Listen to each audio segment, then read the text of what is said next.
Welcome back to Voyages of the Defiance. Last week, we arrived at the city of Fendar, purchased some elven beings, and we had incidences with a member of the crew named Andre Cox. Fuck Andre Cox. Yeah, all of that. For real. And specifically where we left off was we were going through a couple days because we're getting real close to getting a long rest. We're not quite there yet, but we're getting there. And so we skipped forward 2 days because now is the final day, according to Crab anyways, that you have until Andre Cox transforms. So it's the morning of July 31st, and good heavens. Fell out of my chair. It's the morning of July 31st, and it's expected that this evening, it'll be a full moon. So what do you want to do? Do I have a sharpened rock with piss on it already? You do, yeah.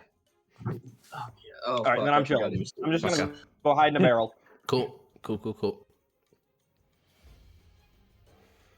Yeah, so is it like nighttime or is it daytime? It's right in the morning, 7 a.m. Probably talk about a plan. How did we figure out that this is happening? Crab said, trust me. Okay. He came to me looking hungry in the night. Individual. He has. I don't think he would make shit up. I don't think Crab is gonna like make up shit about a vampire. Yeah. Well, actually, sorry, Snort doesn't give a shit. I'm gonna be silent. Yeah, most likely because he'd rather not be like stuck on Galadrim or dead. Yeah, he's been sleepwalking, showing signs of aggression. You know, standing over people at night, salivating. Had a dream about being a wolf. yeah, that was a big one. I forgot about that one. Things of this nature, you know. And Crab then showed me his book on lycanthropy, whatever that word is. Lycanthropy. Lycanthropy. There you go. Yeah, that one. And it pointed to him being a werewolf. So the plan here is we're going to take that stone coffin that the vampire was in. Well, first we're going to drug Andre, I suppose. We're going to put him to sleep. We're going to stick him in the coffin. We're going to wrap the coffin with a bunch of chains. We're going to yeet it onto the beach. And then the entire marine component and all of the players are going to stare at it until either he stops being a werewolf or he breaks out, and then we just kill him. With, like, musket fire and fireballs and things of that nature. Hopefully he'll stay in the coffin, though, and we can keep the level 8 fighter. Yeah, and the plan would be to just every month just stick him in the coffin. This, below deck. Wait, we wouldn't even have to do it below deck. We could just toss him into the ocean, tie him to the boat, and let him... Yeah. Because the coffin floats. I forgot about that. I mean, we could do that now if we wanted to. Can werewolves swim? Probably, but it's probably a better idea than the beach because, I mean, the first place he's going to gun it for is the Defiance, in which case we can just... Oh, we could shoot him with a cannon. Alex, is that feasible? You could certainly try. Would it ruin our long rest to go out to port a little bit? Just like into the harbor somewhere. No, not as long as there's no combat. Well, we're planning some potential combat anyway, so it's not gonna... Okay, yes, so we'll just tow him out into the... okay, so... Yeah, that's for later today, surely, but for tonight, or for today, 7 in the morning, we have the things to drug him with, I believe. I believe that Unios purchased those yesterday, but I don't think we actually have a plan on how to... how many doses we're going to give, when we're going to give those doses, who we're going to let in on this plan, because right now it's just the senior officers and the players. I think we should let the David Cook in on this plan so he could slip it into Andre's food. Eric's, how's like food distribution usually work? Like It's is it done just, centrally by David Cook. So like he brings everyone an individually bowl, or Well, like there's he'll grab like he has like a large pot, and then he'll like, serve bowls for people. Sometimes if they're in the middle of something, like the carpenters, for instance, he'll bring food to them. But most of the time, he'll just feed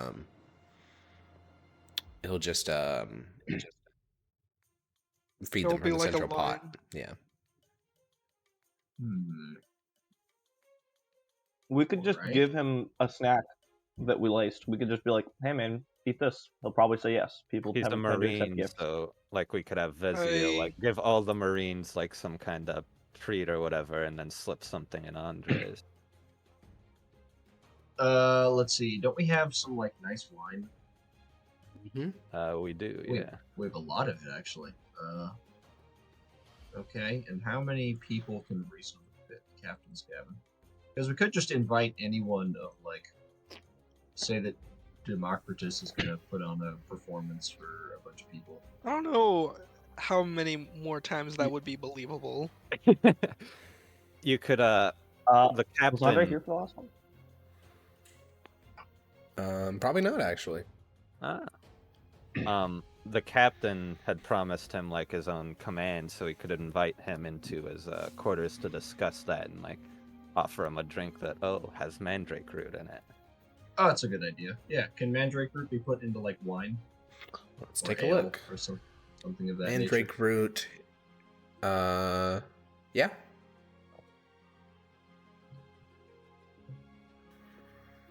Yeah, it definitely Alright, then. can be. Okay, and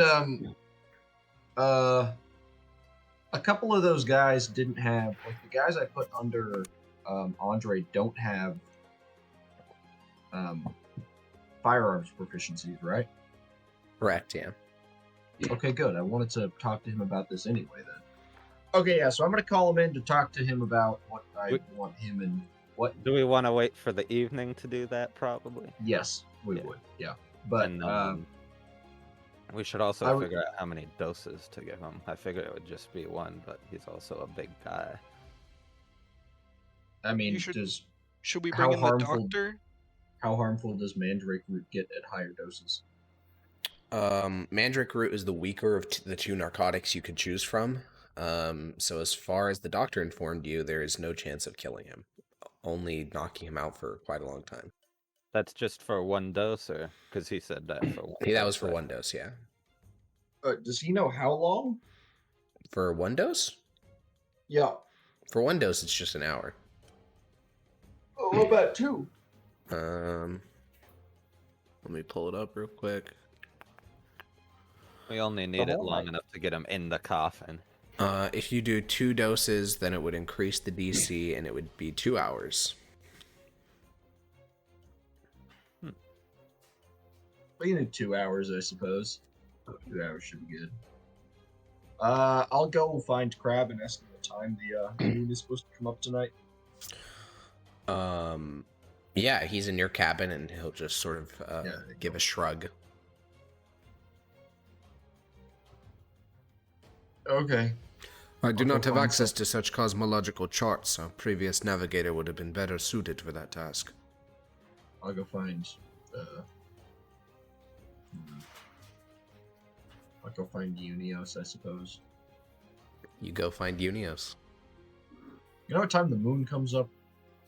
Eric's? Roll me a navigator's check. You Oh, do know It's what time the hilarious moon now, comes dude. up. One would hope. What time? 1 sec. I need to check. It'll be at 9:20. To probably come up around 9:20.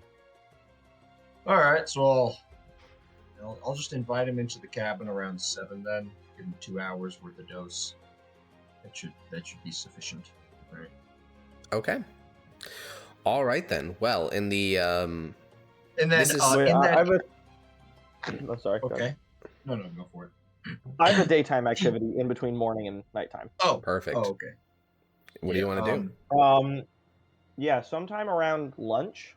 do? I want to get out of the barrel that I've been sitting in all morning, Yeah. and I want to find the captain. Yeah. You snort your way back up to the top deck, and Yeah. Captain, where would you be at around lunch? That depends on an answer to something I was inquiring about earlier in the day. Okay. What's up? The amount of chain we have. I think you have It a says lot. here we have one chain. We have a chain. Oh, it'd be 10 feet, yeah. How many times can that wrap around the coffin? Probably not many, maybe once. Okay. Once I figured that out in the morning, I would have gone to buy chains. If that takes a while, I'd be doing that. If that doesn't, just be back It on the won't, ship. but let me go figure out how much that Okay. would be. And since you're doing it instead of the quartermaster, there's no chance at a discount. Oh yeah, never mind. I'll just tell Unios to go do it. Oh, okay. Unfortunate. Okay, Unios, how much chain do you want to buy? So I'm on the ship. How much chain do you want to buy? Yeah. Tell them to buy like. You can buy 50 if you want a 30. discount. Oh, there you go. 50 chain. Yeah, 500 feet of chain. Oh, okay. How much is it? We should ask first. For a 10-foot length of chain here in Fendar, it is going to cost you 800 pence. Ah, alright. Not bad. So yeah, we'll get however much chain Ethan said. Well, he did not say. So Get 500, get the discount. It's worth it. Yeah, the discount. Oh God, it's the. Is this I what think, Alex planned all along? I think 40 feet should be fine. If we're gonna get 40 feet, I'm just gonna get 50 feet and get the discount. no. Spending- 50 feet would be 50 feet wouldn't get you the discount. 500 feet would get you the discount because you have to Yeah. buy 50 units of the item. Which is like 50 gold, right? Yeah. Oh it is- yeah, it nuts is about to 50 that. Sorry, Okay. get 40 more feet. Okay. 40 feet will cost you 3.2 gold. Alrighty. So 3 gold and 2 electrum. Also, we now have so much random fucking currencies on our ship that now we can like make actual purchases. Oh, let's go! We don't have to like go to the money changer anymore because we have so many wacky fucking things. Okay, cool. All right, we got chain then. So at noon, as you snort your way to the top deck, you find Captain Svensson chilling in the captain's quarters. Wait. Do I get to roll charisma check for 20% off? No, because you didn't buy 50 units or more. Cringe. Alright. You find Captain Svensson in the captain's quarters with Crab there chilling. Hey, Captain Heinous here. Snort. I was just wondering. Okay, I did not expect Crab to be here. This changes things.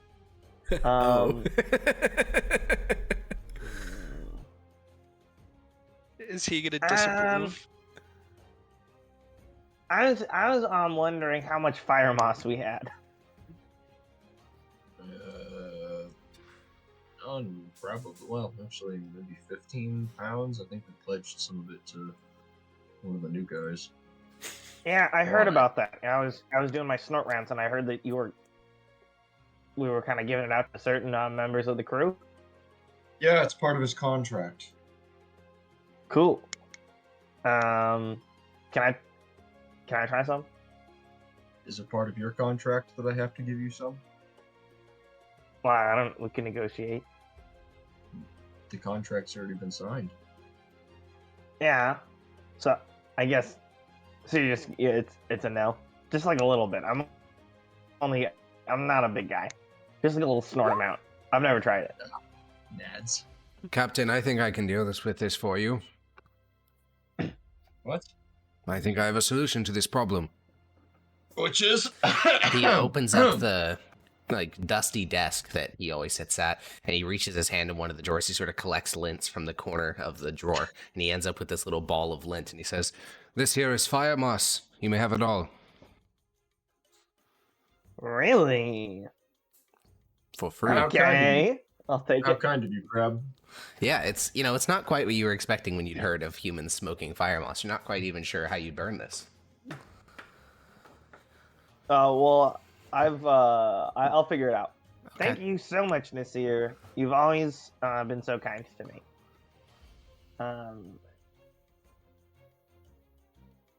He says nothing. No, he just stares at you. Okay. All right, then I'm gonna take it out of. I'm gonna kind of swipe it out of his hand, and then I'm going to leave out with my head held high, and then go into my barrel and just start rubbing it between my toes. Oh, no. All right. The moment he leaves, I'll turn to Crab. Is a prank really, it's not as funny if you don't get to see the aftermath of it. A prank? I thought I was just trying to make him quiet so that I could go back to working. Oh. Yeah, that works too. Yeah. Alex, do I get high? No. Does it smell like piss in my cabin now? No?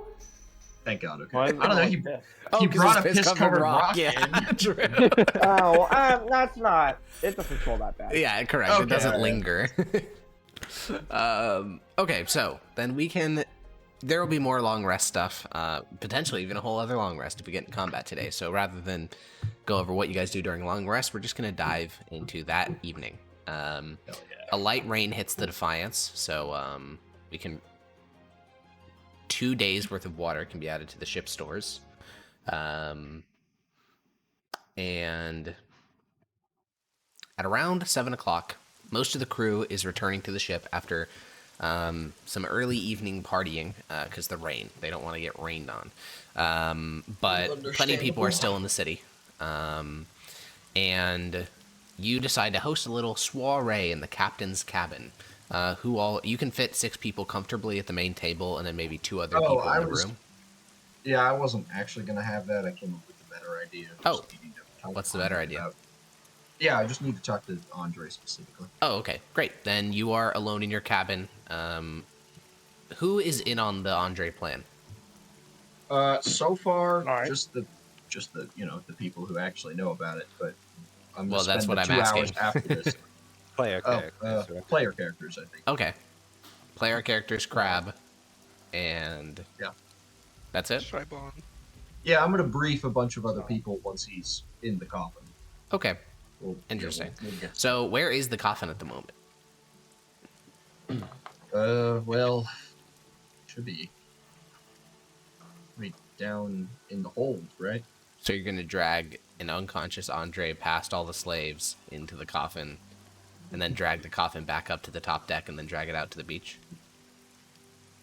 No, we're gonna take it out of the hold Okay, first, sure. and then put him in it, and then Yeah. sail out into the bay, and then plunk it into the water. Okay. And who will be... You have this way of saying okay whenever we go over plans that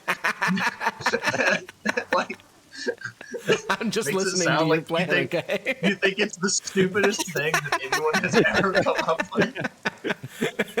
And I can never tell if it's just the way like you respond to plans some of the time, or if you genuinely think this is a terrible idea. It's a little For bit of both. Sometimes it is a bad plan, other times that's just how I say it. Okay, I did it again. So you guys bring the coffin to the top deck. There's a couple weird... No, we're gonna do this once he's Okay. unconscious. Okay, wait, so it is what I said. Okay, okay, all right. No, So, you said we're gonna drag him down, then pull the coffin up. Why would we do that? okay, you're bringing the coffin up and putting him in. All right, we got it. We did it. So, at 7 o'clock, Yeah. you head to your cabin. You sit down. You pop a cork on a wine keg. You sort of tilt it over and pour out 2 glasses of wine. And how many doses of mandrake root are we putting in the cup? 2. Alrighty. 3. Is it 2 or is it 3? Did I say 2 or did I say 3, No, Alex? I don't know. We got a little Blake here. Maybe he changed your mind. Like the real life snort. If I can make a suggestion, Ethan, you should have Of the course. opium syringe on standby in case he con checks it, so that you can just pump him full of opium. Yeah, I will have asked how long this should take. That's just heroin. You're just pumping him full of heroin. Yeah, Jesus fucking Christ. Okay. Genius. That's crazy. I mean, you do have that on hand. Okay. So you put to yeah. How long is it expected to take? a while. It's about the doctor would have told you that when they use it for surgery, it's about 30 minutes to come into effect. Okay, yeah, that's not a huge deal. Cool. Okay. All right. Yeah, So you shave the you basically shave the mandrake root with like a spice shaver, basically, and leave these little flecks of it, which they slowly begin to dissolve into the glass. His wine is a bit more like opaque than yours because of all the particulate floating in it. So you grab some sawdust off the floor and put it in yours, just like in very small amounts, until it has a similar level of opacity. So it's not like suspicious looking. So you don't have one see-through liquid. Yeah. Now it just looks like the wine is kind of, gross. Plus, it's not like you need to drink much of it. You just need to take a couple sips to convince him he's not about to get murdered. Okay, yeah, that's fair. And eventually, Andre arrives. He reeks of alcohol, pre-game this meeting a bit. And he'll, he gives that's good. really loud knock at the door. Come in. And he stumbles through and basically like half falls, half sits on the chair across from you. How you doing, Captain? Pretty good, Andre. How are you? Wonderful evening. And he points towards a little bit of like redness on his right cheek, and you can see that the skin there is like broken. I see you've been getting into mischief. Oh, yes, but they started it. They always do. I'm sure they did. I'll take a sip from my wine glass, offer him his. Yeah, he downs the whole thing in one gulp. All right, then. I wanted to talk to you about the 2 new men I put under your command. I have somewhat of an idea for them. Yeah, the scrawny fellas. Yeah, the big thing is they can't use firearms, which the rest of our Marines do. So I was thinking of making them and you, the 3 of you specifically, sort of a melee specialized task force as part of our Marines. So if we were to conduct a boarding action, you 3 would go over first, get into the thick of it, and then the other Marines would sort of hang back, use their muskets, reinforce you as necessary, things like that. I like the idea, but are you sure the other 2 will keep up? I mean, that dwarf's little stubby legs may not even allow him to sprint after me. Well, they're not as skilled as you, obviously, but they'll be able to watch your back. And it's a ship. There's only so far to go. Yes, that's true. You don't do a lot of running around when you fight anyway. Fair enough. And then it'll... Bezio will probably be part of this as well once I talk to him. Maybe, maybe not. All depends. And we can add people, take them away as they develop their skills, things of that nature. But yeah, I just wanted to get your opinion on it before I... Seems like a good idea. As long as you can, ideally you'd equip them a bit better. I know we have some beat up plate, things like that. If they're going to be fighting on the front lines while the others hang back, plate and shields and such. I'll look into it. See what we can do. Was that all? Yeah, that was it.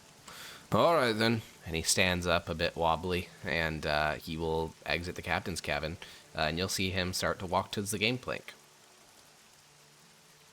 Like to get off the ship? Yep. What time is it? It's like you said. It's around. It's like 7:10. I mean, you talked to him for like a couple minutes, and he was late, so it's like 7:10. Fucking sick. Andre. He glances over his shoulder. Democritus is putting on a performance in about an hour or so. If you want to hang around the ship till then, you can sit in and watch. I'll be breaking out some of that nicer ale we have down below deck for it. Is it a request or an order, sir?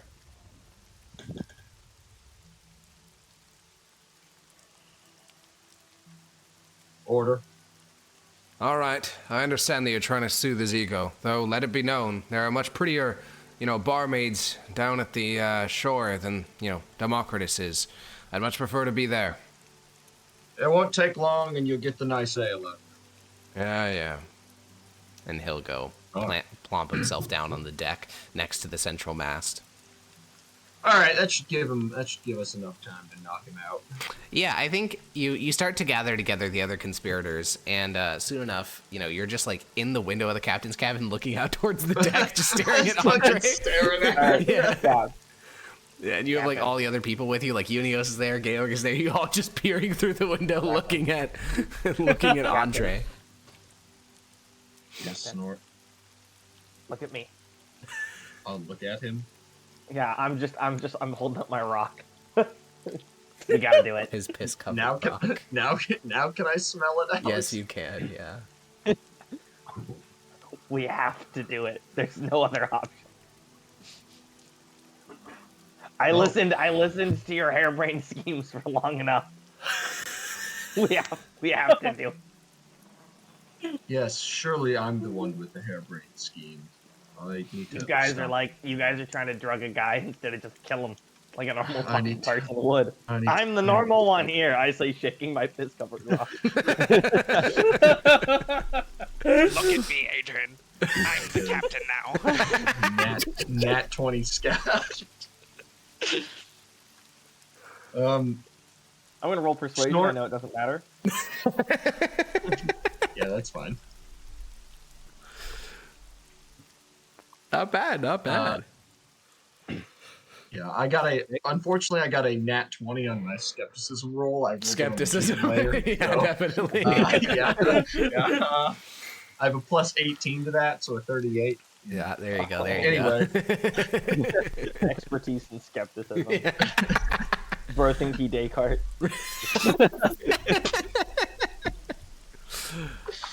All right. Well, Aaron, Yeah, I'm just going to ignore him. I would like you to roll a d20 plus 8. Oh, fuck. That's right. I forgot that he has Muka Con. Maybe I should have given him Muka-con? Muka-con. five doses. Describe to me Muka Con.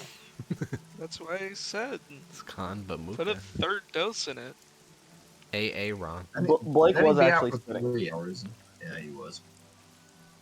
Aaron's didn't have dead. to- I Okay, lacked we're the getting our foresight sub to in. see him. Yarrow. Uh-oh. All right, we're getting the sub of the sub, Blake. Oh, he's here. Okay. Oh, they're all back now. What the fuck? Okay. There we go. Plus 8. Nice! All right, we got a Pretty good. 17. That's pretty bad. Alrighty. Hopefully So after this about isn't- 20 more minutes, our good fella Andre falls asleep. All Let me right. at him. Let me at him. Yeah. Snort, I'm gonna tie you up if you try and go at it. Okay, I don't want that. All right. Let's get the coffin above deck. Vezio, gather the Marines.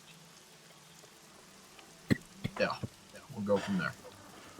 Yeah, you conspirators head down below decks and, pick up the coffin. It's 800 pounds. Wait, sorry. Does everybody? We're not anybody trying to watch be. this? We're not trying to be sneaky with this, Alex. I know, I'm just saying, it's 800 pounds. It takes a while to move it. Is Yeah, don't anybody we up just- there watching him, or does everybody go get the coffin? Don't we just use the crane? Like, can it go into the hole of the Oh, ship? yeah, true. Isn't You that- would just isn't use that the how that crane. works? That's true. Then there'd be three people on top deck, 4 people below, and then you'd rotate. Yeah, that's true. We should And have, also, we should have Oh, Crab fuck. watch him because he's not strong to lift the coffin and he has fireball. probably should have told the crew to be back on the ship by now today.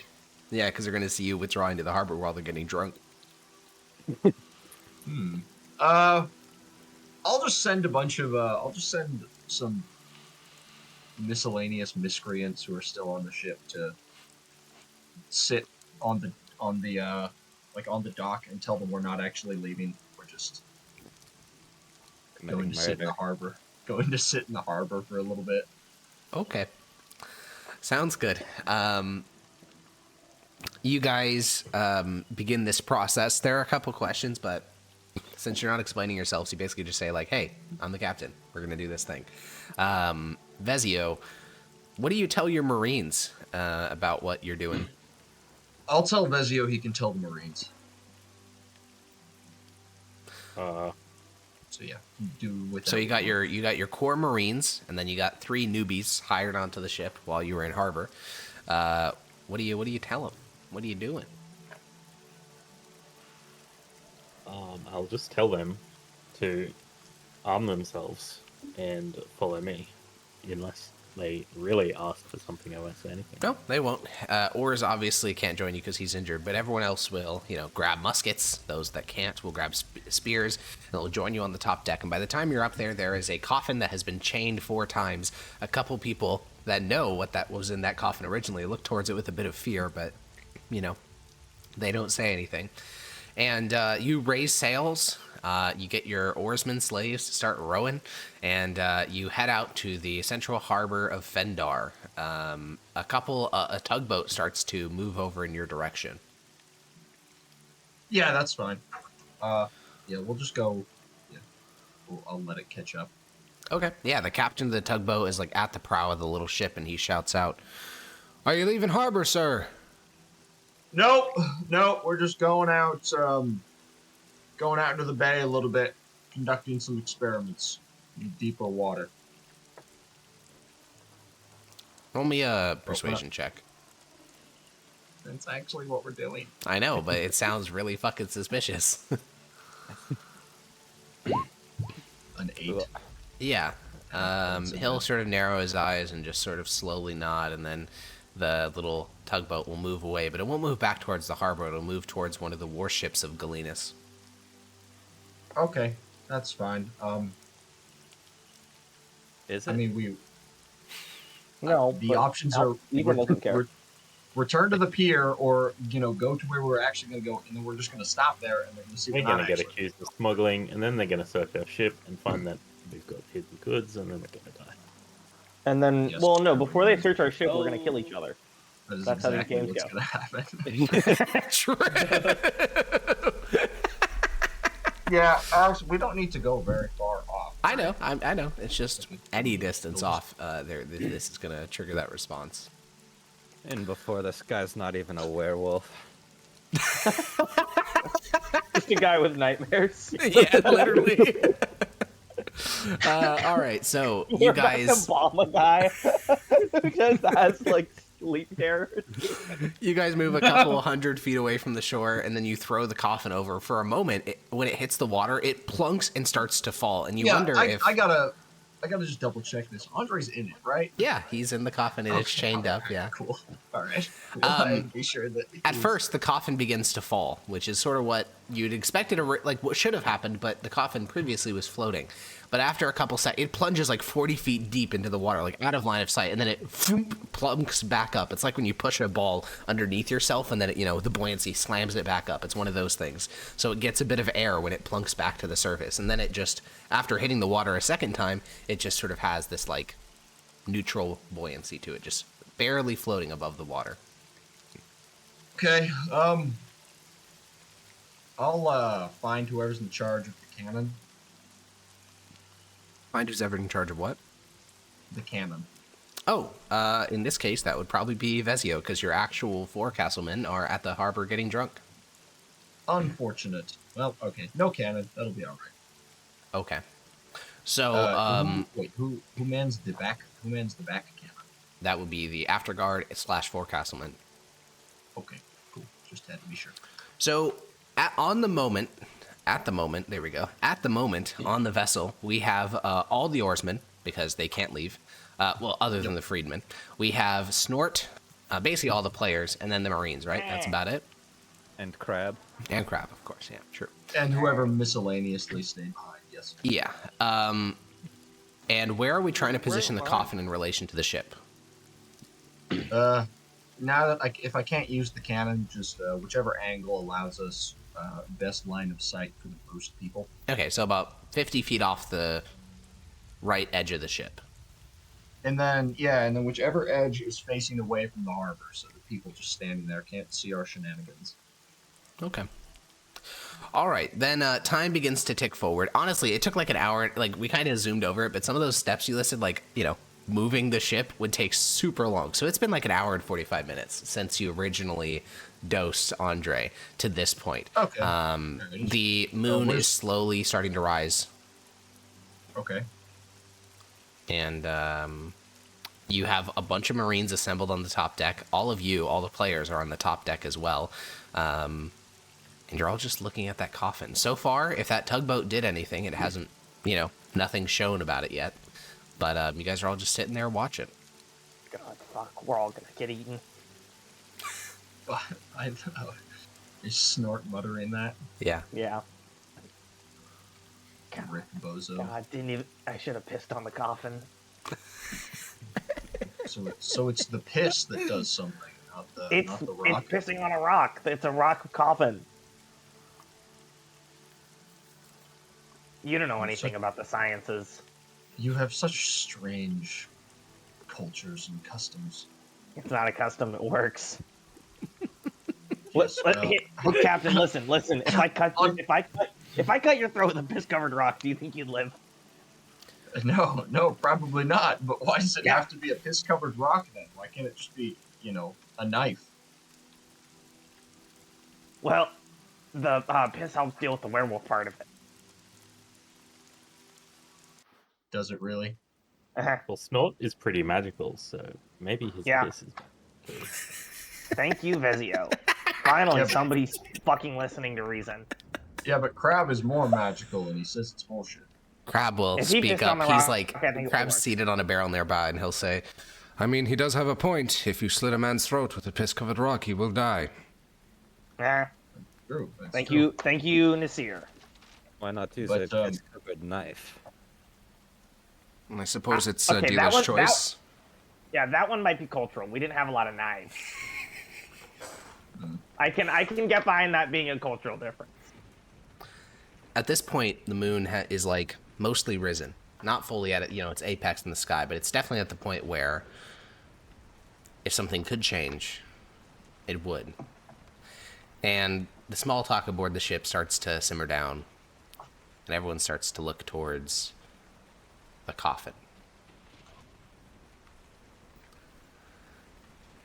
And nothing happens. All right, let's go open it. That's not a great idea. Fine. And the coffin's connected to the ship by rope, right? Yeah. Then,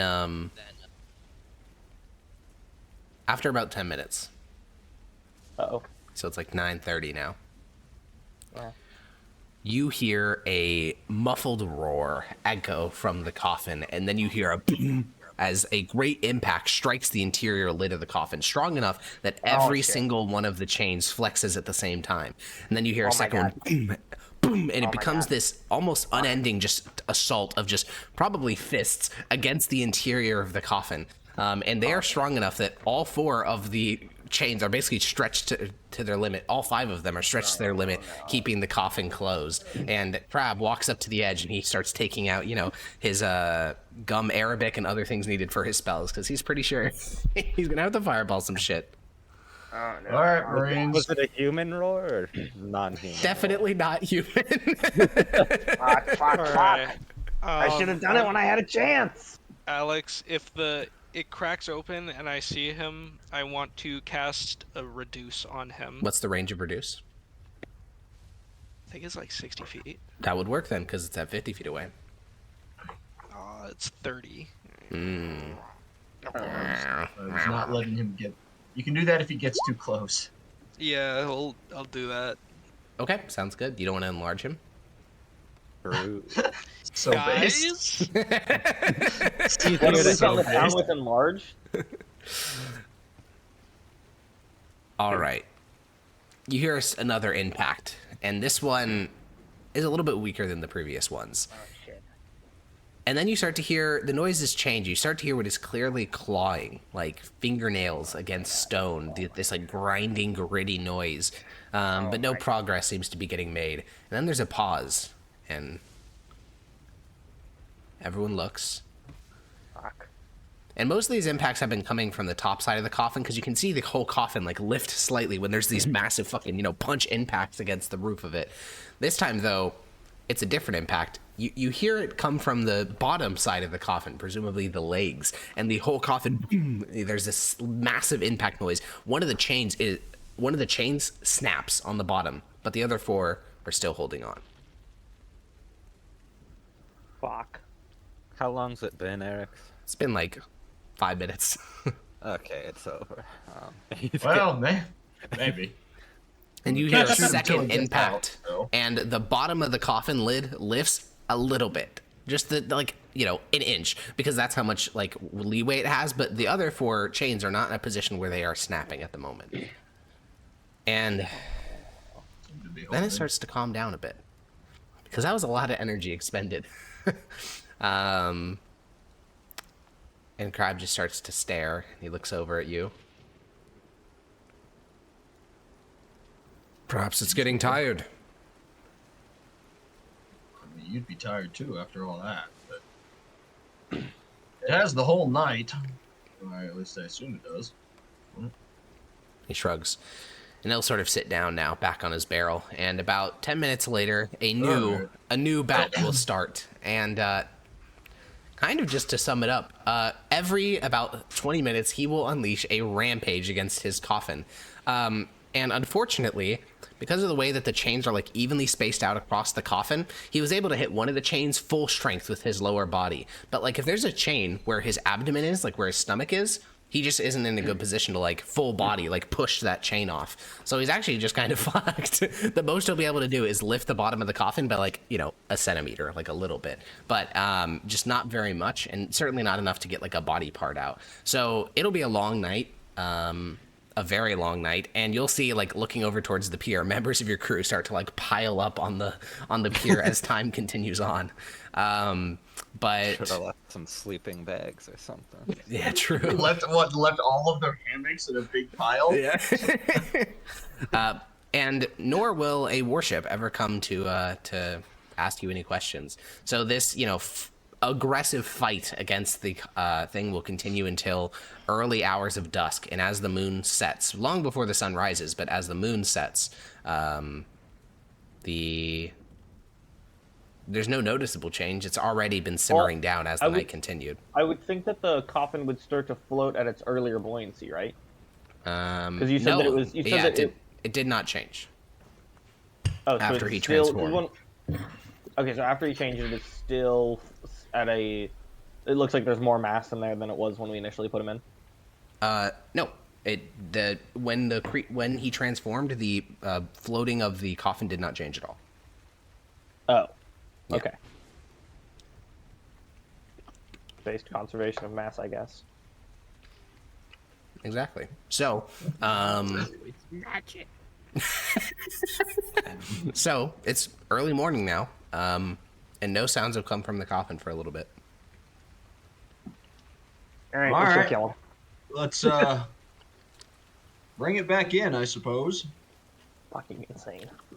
You guys start to reel on the rope, and everyone on the deck is exhausted. All of you guys have a point of exhaustion. It's not going to matter much, but you do have one. And as the coffin gets closer, you hear this like hoarse whisper coming from inside the coffin. Hello, hello, hello. And it's like muffled by the Andre. coffin, and it sounds like they lost their voice. Yeah, that sounds about right. Okay, yeah, I'll wait till it gets. Yeah, you guys wench the coffin up, and you hear like a couple bumps because the coffin is sized for a large vampire, and Andre is a bit too big for it, which makes it very uncomfortable, and he's like being squeezed inside, and he's getting like pushed around as you guys pull up the coffin. It sounds miserable, and eventually the coffin lands on the deck of the ship, and somebody, I mean the Marines all surround it. Crab will position himself like on the where the helm is, so you can just, you know, fireball push come to shove. Probably not fireball, but some spell to nuke the guy from orbit. And who wants to do the honors of prying the coffin open? I do.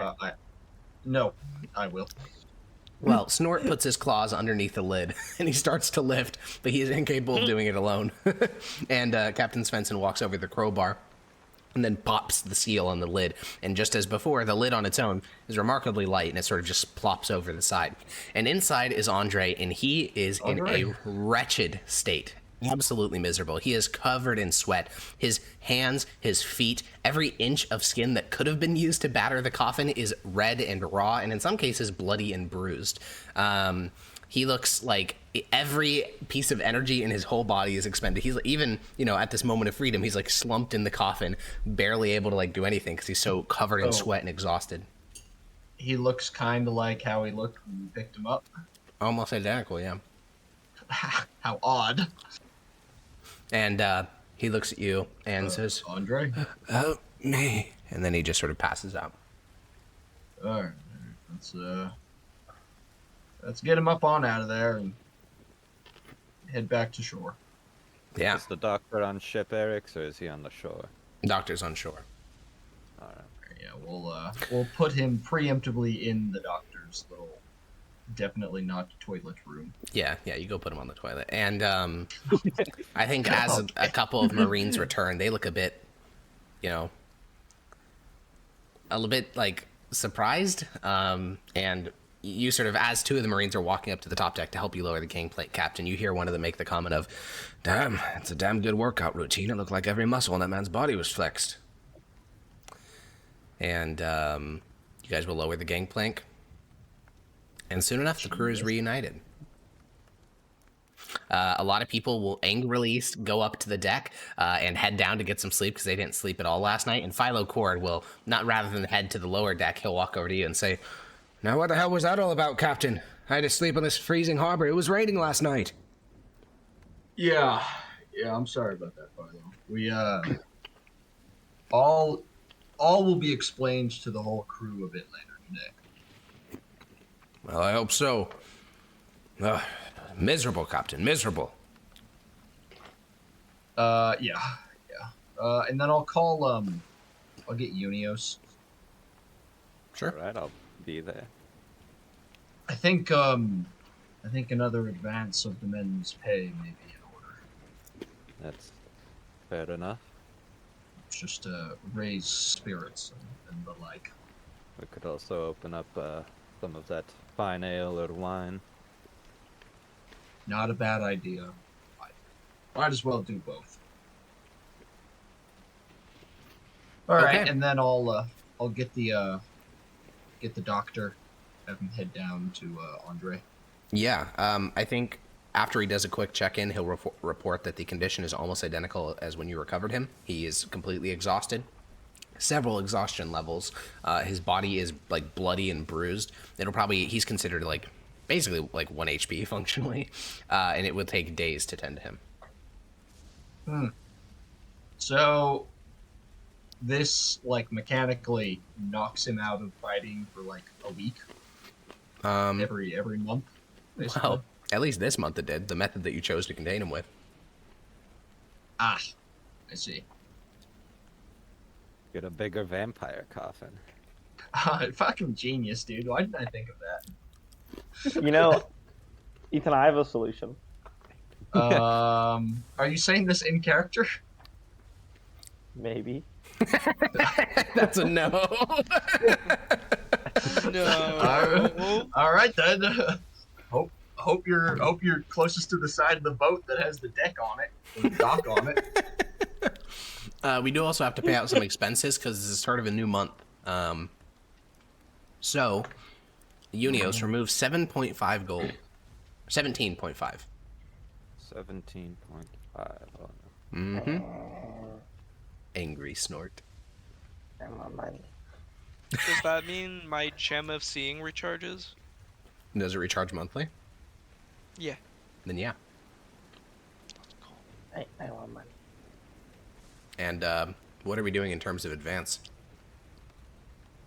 Yeah, I was gonna. Andre is not like in a talking state right now, is he? No. All right. Well, I'll gather the senior officers then. Okay. You gather together the party. Yeah. All right. Should we tell the crew about this? No. They'll probably kill him, so that'll undo what the entire point of that thing was. They're gonna If we're blame going- Rudel. If we're going to do this again in the future over and over, they'll probably start asking questions. That's what I'm thinking. We're not gonna do it over and over. I suppose we could just hold the vote. Hold a vote on whether or not we tell him a secret. Well, no, on whether or not we keep him on the crew. I'm going to tell him either way. If we don't keep him on the crew, Then I'm going to let him off. cut his throat with a piss-covered rock. You can't let that guy loose in a town. No. Come on, man.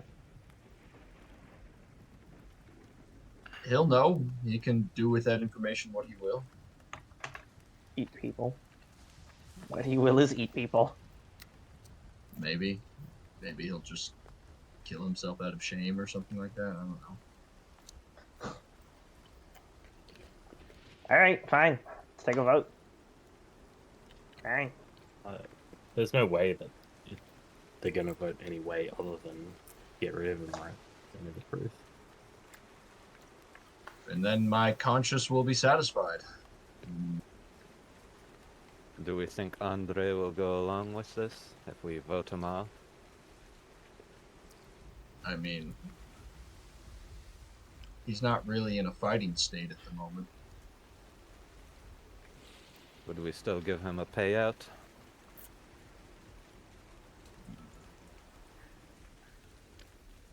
I don't know. What's the policy for that, Alex? The policy is that you're not allowed to kick anyone off the crew unless they violate one of the rules that you guys decided before the voyage, which for you is like treason and stuff like that. There's no like clause in the contract that says, oh, by the way, if they're a werewolf. Should have written that in, damn. Now Next we time. could have a vote on it and just say we're going to ignore the contract for this, but in the Yeah, contract it that's- says there's no way to do it. Yeah, that's what we'd be doing. Sure. Then in that case, you just do whatever the vote agreed to. Okay. I didn't think That there sounds had to good. be like a scenario for every like made-up creature. Correct. There did not need to be because you just voted it. Yeah, there you go. So, which is exactly what we're gonna do. So there we go. Okay. Yeah, then I'll You have I'll no legal gather. precedent. I'll let the crew sleep for a little bit and then gather them together once it seems that most of them are up. Okay, so at like 11 o'clock in the morning, after you guys take some Yeah. naps as well, you call together the crew. They're all groggy and a little bit annoyed. Everyone's on the top deck. All right. So I want to provide an explanation for why we left dock last night. We had some suspicions that Andre Cox was a werewolf. How many of you know what that is? About 5 people raised their hand. Okay. Crab, you can probably do a better job of explaining it again. He takes a step forward, clears his throat, adjusts his robe. It is a man who turns into a wolf. All right.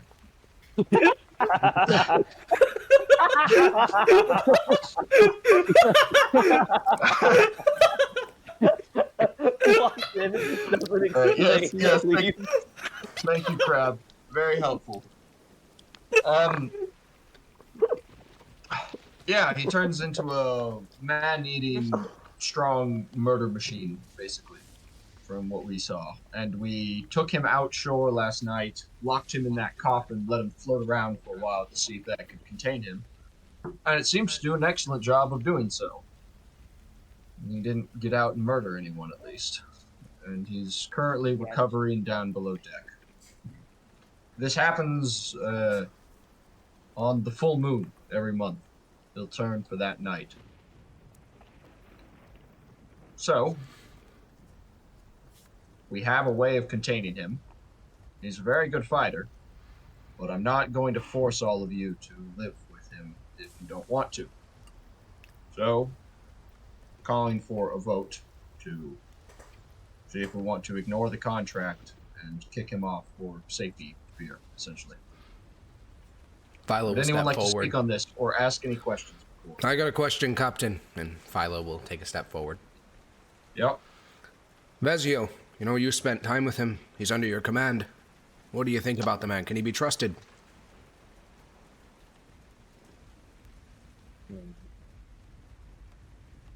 He is certainly, I don't know. He wants to do things his own way, but I don't think he wants to hurt us. He's also unaware of his condition. I think the reaction from the crew is a bit different than you expected. There are a couple of people that are like kind of discomforted by it, but the overall reaction is actually a lot less intense than the brutal hag magic accusation. That resulted in people wanting to actually just instantly murder Rudel. And but this one doesn't seem to be nearly as negative. Fuck yeah. Yeah, roll me an insight check to see if you can figure out why, because there's a pretty big reason that separates the two. All right. Because people don't know what a werewolf is. That's part of it, but that's not the main thing. Well, what do you mean? Crowd I got explained it pretty 17. simply. Yeah, Adrian, a werewolf hasn't tried to kill them. The hag wrecked their ship. Like, the hag harmed them immensely Okay. and kidnapped 3 members of the crew and almost killed all their senior officers. Whereas it sounds like this was contained with, like, a couple of chains. Like, that's not scary if you can just contain it. Whereas hags are like these amorphous things you can't hurt, which makes them much more terrifying. So since you can contain it reliably, the crew seems largely kind of chill. Some people seem a bit concerned, but overall. Sick. Fuck Now, if yeah, you come dude. to them before talking about containing him, that's a different thing entirely. But you contained him. Fuck yeah, dude. So do we just want to hold the vote? I'm gonna else? say something first. I'm gonna say, I do not believe we should get into the habit of changing the contract or adjusting these things except in dire circumstances. I think we have a reliable way to hold him. Yeah, a couple That is people my nod opinion along. as well. All right, if no one else wishes I'm to up there speak or has seething, any but I don't say questions, anything. Snore has his little like fist clenched. And it's clenched around my piss-covered rock. No. All right. Well, rather well, than I was actually sorry. Yeah, this is. I'm gonna. If. How's this? Would anyone like us to vote on this? Because I'm just not gonna hold it if no one wants to even vote. your head oarsman sort of looks around, you sort of catch him like seeing to see if anyone else steps forward, and when no one does, he doesn't say anything. All right. Well, moving past that, in cheerier news, again, we apologize for having to leave you all, and so I think that I'm going to lean over to Unios. How much do we normally give for a week? This last time we gave 4 electrum, 1 silver, 10 pence each, and that was for 58 members. All right. And how many more days do we have left in the rest, Alex? 5. Oh, 5. Okay. How does 3 electrum each sound? I'll shrug. All right. We are extending the advance. 3 electrum for each of you to last the next 5 days. Yeah, let's fucking go. Let's go. Yeah, it says Yeah, the reaction is a very positive one.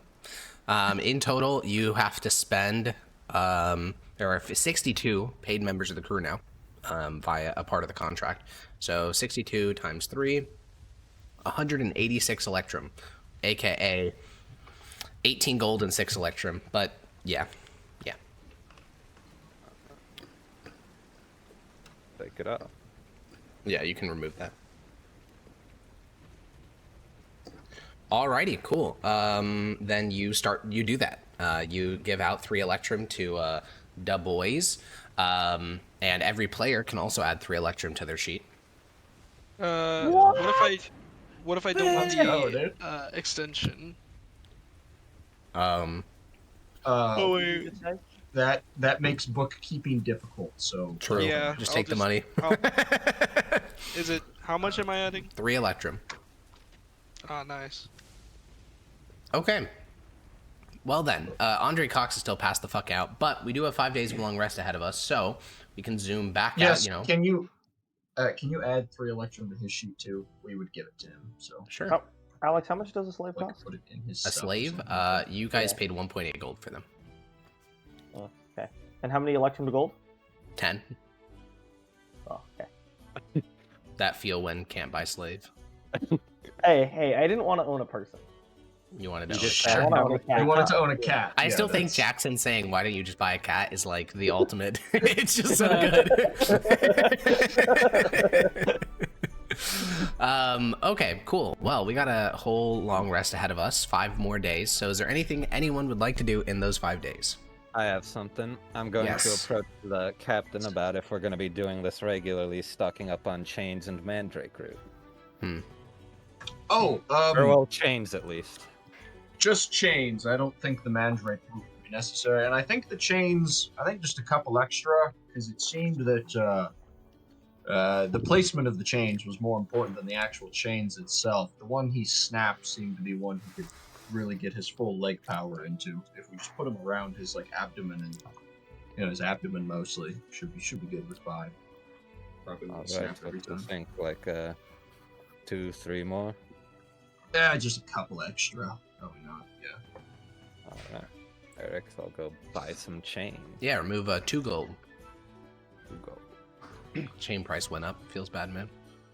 I want to go to town in the 5 days, Yeah. and I just want to talk to like common folk at like bars or something, and ask if any of them have heard of any like goblins being in the area. Okay, so you go head out to the town. Are you going with anyone or are you going snort solo? No, I'm snorting solo. Okay, so you go to the first bar, you sit down, a group of 4 half-elven men sit around you, and one of them, looks over and says, Those are some nice feet that you got. Oh yeah. Are you from around here? No, I'm came here on a boat. Oh, I see. And are you all alone? Any friends around here? I got lots of friends. Yeah, lots of friends. Oh, where are they? Right outside. I kind of nod my head, pointing them outside. he looks out the window. Maybe we should talk about this upstairs. We could get you a couple of free drinks. Oh, really? Oh, yes. Really? Yeah. Yeah. Okay. And then I'm just gonna run away. Yeah, make me a dexterity saving throw as one of them goes to grab for you. What? Faster die, dude. Oh, no.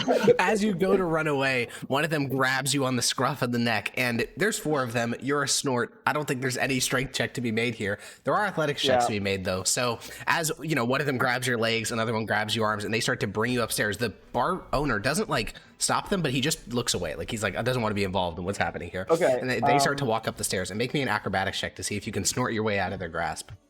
Well, I was also gonna use some spells. Oh, yeah, absolutely. Yeah. So you can't do somatic components, but verbal and the other one should be fine. I can't do any. Your arms are somatic? restrained, yeah. Okay, hold on. Now I gotta look at these. Like Misty Step works because I think that's just verbal. Yeah, that would be awesome if I had it. Unfortunate. Unfortunate. Okay. Well, I have no spells with no somatic. Wow. This would be insane if Snort just dies this way. Well, he just loses. Oh wait, hold on. You're just gonna cut his feet off and be really disappointed. Yeah. Yeah. You could, Hold on. do you think they would just kill him regardless if Yes, he, of course. What do you mean? You're not just going to cut someone's feet off and leave? Okay, wait. There's one guy grabbing me, right? No, there's 4 of them grabbing you. All of them have their hands on me. I thought only the one guy grabbed me. One is holding a leg, another one's holding the other leg, the other ones are holding the arms, and they're like 4-man carrying you upstairs. What? Oh, hold on. They didn't all grab me at once. I No, want to do one this grabbed right you. after I get Oh, okay, grabbed. yeah. One of them grabbed you by the Yeah. scruff of the neck, and he pulled you closer as the other ones went for your legs. Yeah. All right. I want to lightning lure him because it's not somatic. It's only verbal. Okay. I'll put it in Let me make a save for him. It's strength saving throw. Oh, okay. All right. As you speak and lightning flies from your lips in the direction of the guy, he sort of is able to like push you to the ground and sort of move his shoulder so it hits the wall behind him. But everyone in the bar stands up and looks at you.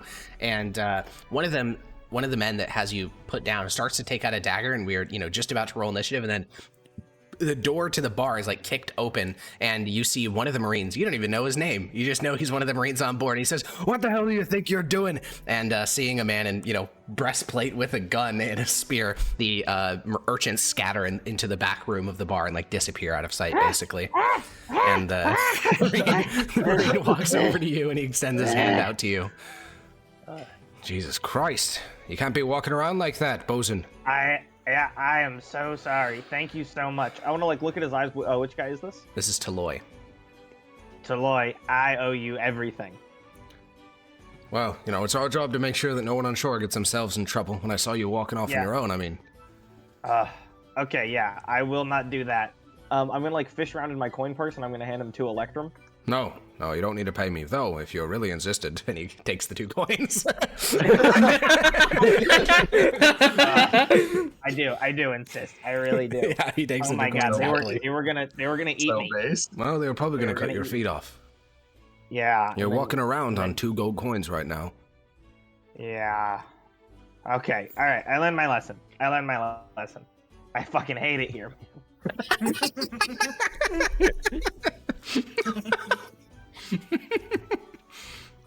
Yeah, Taloy will walk with you for the rest of your time in town. So what did you actually want to do before they, Huh? What did you want to do in the town before, the feet incident? Well, it doesn't really work if I got another guy with me. Oh, unfortunately. There was a reason I went alone. Well, do you want to try to swerve him or do it a later day? Yeah, so a later day, I will get off the boat, go duck around into a corner somewhere. Uh-huh. And then I will turn into a dwarf. Because the disguise self doesn't. Yeah, very short dwarf. Yeah. Yeah, so I'll just be a short dwarf, and then I'll go to a bar. Okay. See some guys, try and talk to some people. Yeah. No one goes for your feet. And you guys, are there any goblins on this island that I can kill? I'm a dwarf, so I love killing. I love killing goblins. Yeah, 2 depressed-looking half-elves are looking at you because you're sitting at their booth now, and one looks over and says, No, as far as I know. No goblins. Never heard of them. Because I kill them. Little guys about yay tall, and I put up something that's about the size of me. No, nothing like that. Okay. Well, can I have a drink with you guys? Are you paying? I was gonna pay for mine, but I could buy a round. If you buy around, then sure. Oh, cool. Alex, that's what, 3 pence? Yeah. Okay. Nice. Yeah, I'll buy a round. Cool. I'll drink them. Sure. So, what do you guys do? I used to be a hunter. Oh, cool. Hunting what? Game, boars. Our village had a lot of rabbits, a couple of deer. Nice. That's pretty cool. What do you do now? Slave. Slave. Yeah. Okay. How'd that come about? They destroyed our village. Yeah. Took me and him. Sure. Oh, wow. They let you go to the bar, though. That's pretty nice. We can read. We're useful. You can read. How'd you learn to read? A preacher passing through our town taught us. Wow. Cool. So what do you guys just read stuff? Do the slavers not read? Do you read for them? No, they can read. We do scribing work for them. Okay. Oh, so you can write too? Yep. Yeah, wow. Cool. That sounds like a good gig. They both just look at you. Yeah. I can read too. Most dwarves can. Yeah. Yeah, a lot of dwarf reading to do. I'm gonna finish my drink really quickly and then get up.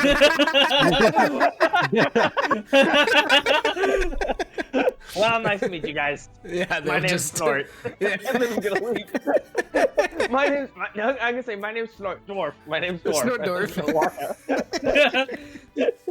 Yeah, you leave. Did you find who you were looking for? No, well, I guess technically. Yeah, no boblin. I learned they don't have it here. Okay, is there anything else I anyone was would like gonna to get do? to Labuyog.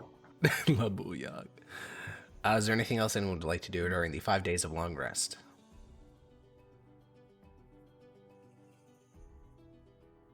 Okay. Well then, there is something we do need to do, which is about 2 days later, Adrian, you are called down by the doctor because Andre has woken. Oh, all right, that's good. We can get to this now. And yeah, you head down to the bathroom. There is a padlock on the door of the bathroom.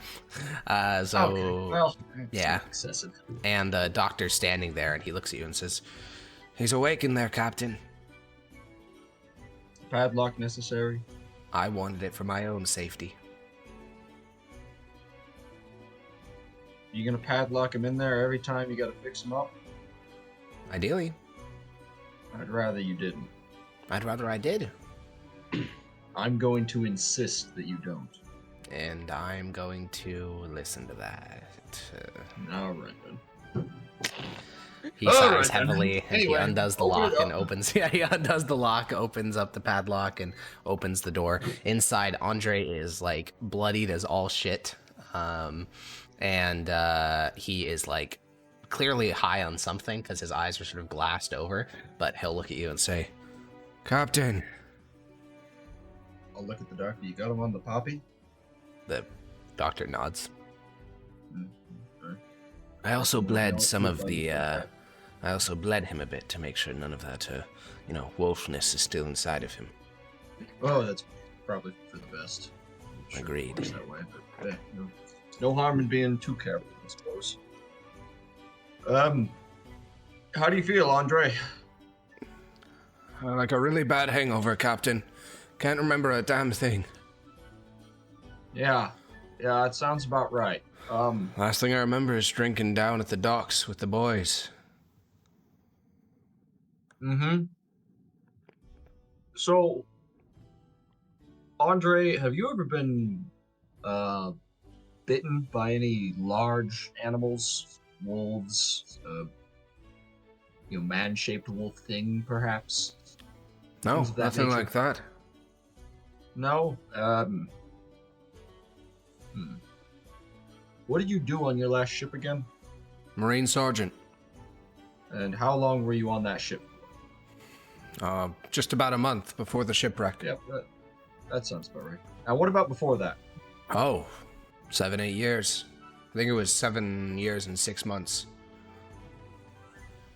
Of Marine Sergeant, sir. on another ship? Yes? And what happened to that ship? Well, the funds just sort of ran out. We had a couple bad jobs. I was unemployed for a couple of months. And what were you doing those couple months? You ever heard of the city of Yektenberg?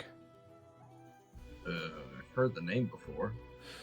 Well, I was there, just trying to earn money where I could. Did a couple odd jobs. Did mercenary work for some local lords. Anything specific? We're hunting beasts? No, just mostly people. Oh. Any magical? Yeah, couple. Why do you ask? And Andre, do you know what a werewolf is? Of course. They live up in the highlands on Bratellia. Anything else about them? They transfer their lycanthropy? I didn't even know they could. I thought it was a curse. Maybe. I've heard they can transfer. Well, you are one. No, I'm not. Yes, you are. That, the reason you're so beat up, that's because you were locked in a stone coffin for You mean a whole the night, wolf trying to dreams? batter it with. Yeah, that's another good indication. But you transformed a couple nights ago. Oh. We sort of anticipated this coming, so we were able to. We put you in that stone coffin, put some chains around it, let it float out. And you just tired yourself out there until you changed back the next morning. And that's why I feel like I got hit by a full boat. Yeah, because you spent 8 hours bashing yourself against a stone coffin, yeah. Why don't I remember any of it? Couldn't tell you. Something to do with the curse or the magic or whatever it is that makes you change into it. Oh. There's some good news in that. We know when you change. That's pretty predictable. We can contain you every time you do it.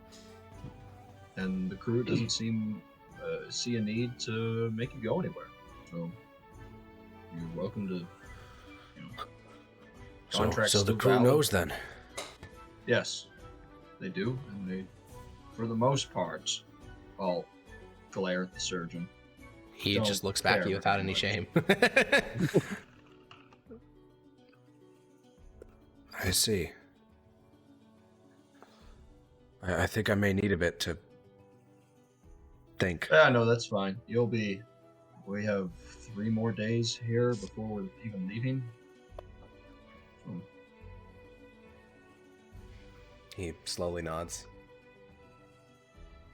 if you have any questions about what happened or anything like that, feel free to come and ask. Yeah, of course. Yeah. And with Polu that, kind of grimdark, him turning into that which he swore to destroy. Awesome. I love this game.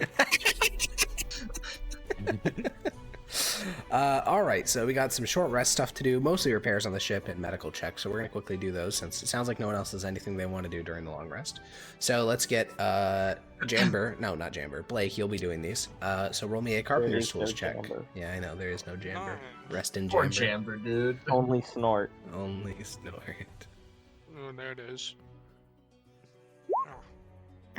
That's a pass. So roll 2d4. No, 44. 44. Roll Nice. again. Another carpenter's tools check. 1, 2, 3, 4. That's a pass. 44. The ship is fixed. Let's fucking go. Let's go. Let's fucking Let's go! go, lads. Let's go. Tuesday. I'm sorry. That's a hate crime against hero. Okay. What? It's a hate crime against hero. You heard me. Not You're English. basically British. That was a hate crime. That's where the line That is. That one was the hate. That's close enough. Comparing anyone to a British. That's a low blow. All right. And we'll see. I'm pretty sure the doctor will be able to heal everyone during this rest, but we shall see. So I'll make some checks for him. Also, do any player characters need to heal and they don't want to use their hit dice during the long rest? Because the cook can allow you to use free hit dice. I need to heal by 1 hit point. Well, that's actually perfect because the cook has like 7 days. So yeah, that'll be good. All right, Aaron, you can spend 1 free hit dice. Let's go. Cool. So the ship is repaired. Everyone on the crew is no longer injured. That's all the short rest stuff. And now, folks, you got a long rest, so you can level up now. Let's go, do we level need up. to- Is there any chance that we got any XP from the containing a werewolf encounter? Yeah, certainly. I was going to give it out at the end of the session, but I get why you would want to Did we receive get it now. any XP in the last It matters couple on whether or not I level up. Yeah, so you guys would have gotten, let me go find Andre, because you avoided the encounter, so you get the same XP as if you killed it. So let me go find it. Do So we, it'd be this. I only need divided 300, please. well, let me figure out the number. Each Do one we of you get gets this much- 1500 XP. Do we get this much 1500? XP Wow. every month? 1500. No, just the first time. Damn it.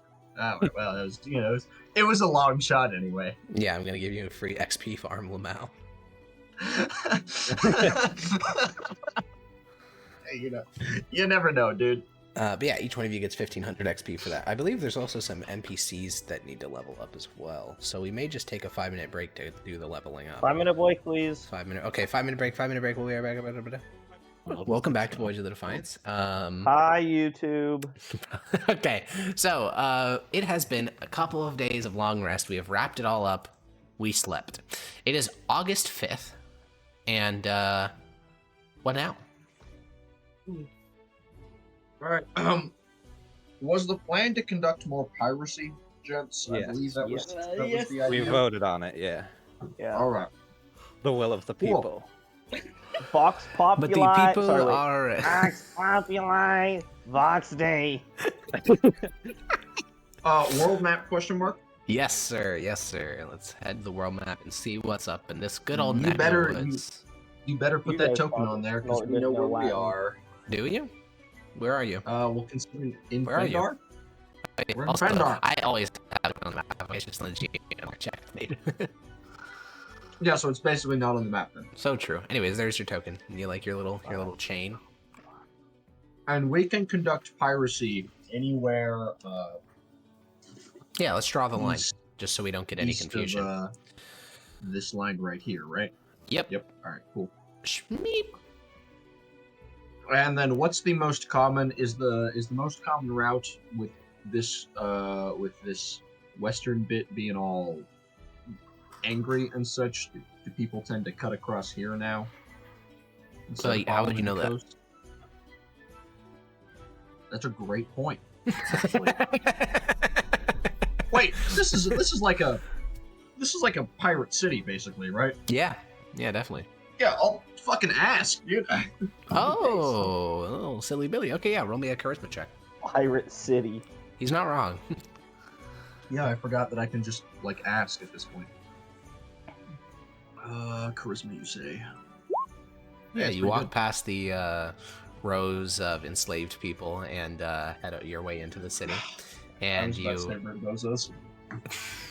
you just said it. You can't say I'm going to say it, and then you just say the thing. Well, all right, Ribozos. Yeah, you'll learn from folks that there are right now 2 very popular routes. The first is, so we're talking traffic headed from the Northern Kingdoms to Eastern Valoros / vice versa, because Al-Sara, you're never pirating their shit anyways.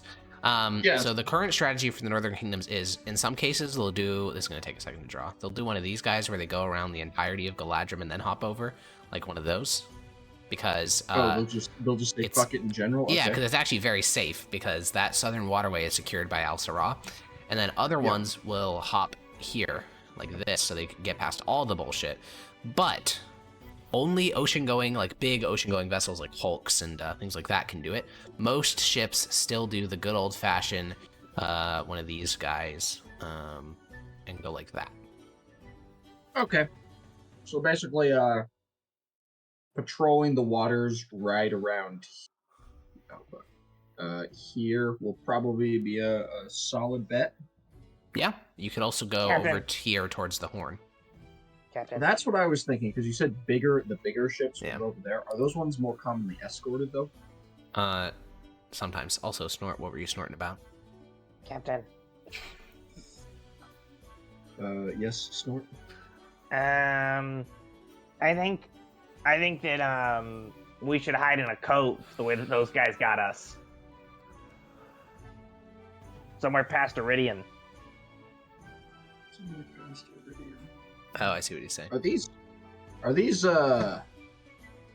these scary jungle? Are these magically scary jungles or just normally scary? Normally scary jungle. Normal, Okay. normal scary jungles.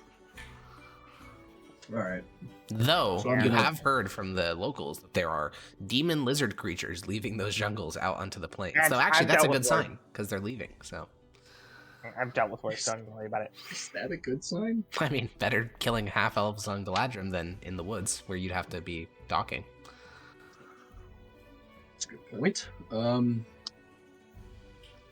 Sure. What do we think? Do we think we should go for the hulks, the larger ships, or do we think we should just How big do they muck get? around? That's actually a How really big is a good hulk? point. Yeah, so there are 3 classes of ships generally. There are like baby canoe ships. We're just going to ignore those because they're worthless. Generally, ships are going to fall into a couple weight classes. The first is your small, like, well, that's still kind of a canoe. So you have Nars, which is like your smallest merchant vessel. These are going to hold about 24 tons of stuff.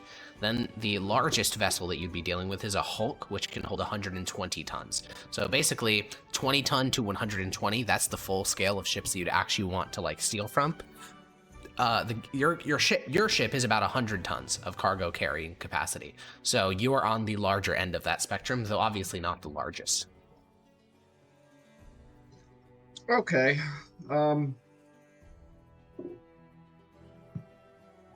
Which route is pirated the least out of these two here? Well, Is this neither of the pirated anymore because you killed the pirates operating in that region. Oh. Because, Nice. like I said before, the Except for Duthiel that Squadron. ship. Now, Oh there's my something God, to consider, which is that this direction, the western part, is all under the control of Galenus. So that route is being pirated by Galenus's fleet. Okay, so I'm thinking it's probably better to go up here then. Come up here. Agreed. Yeah.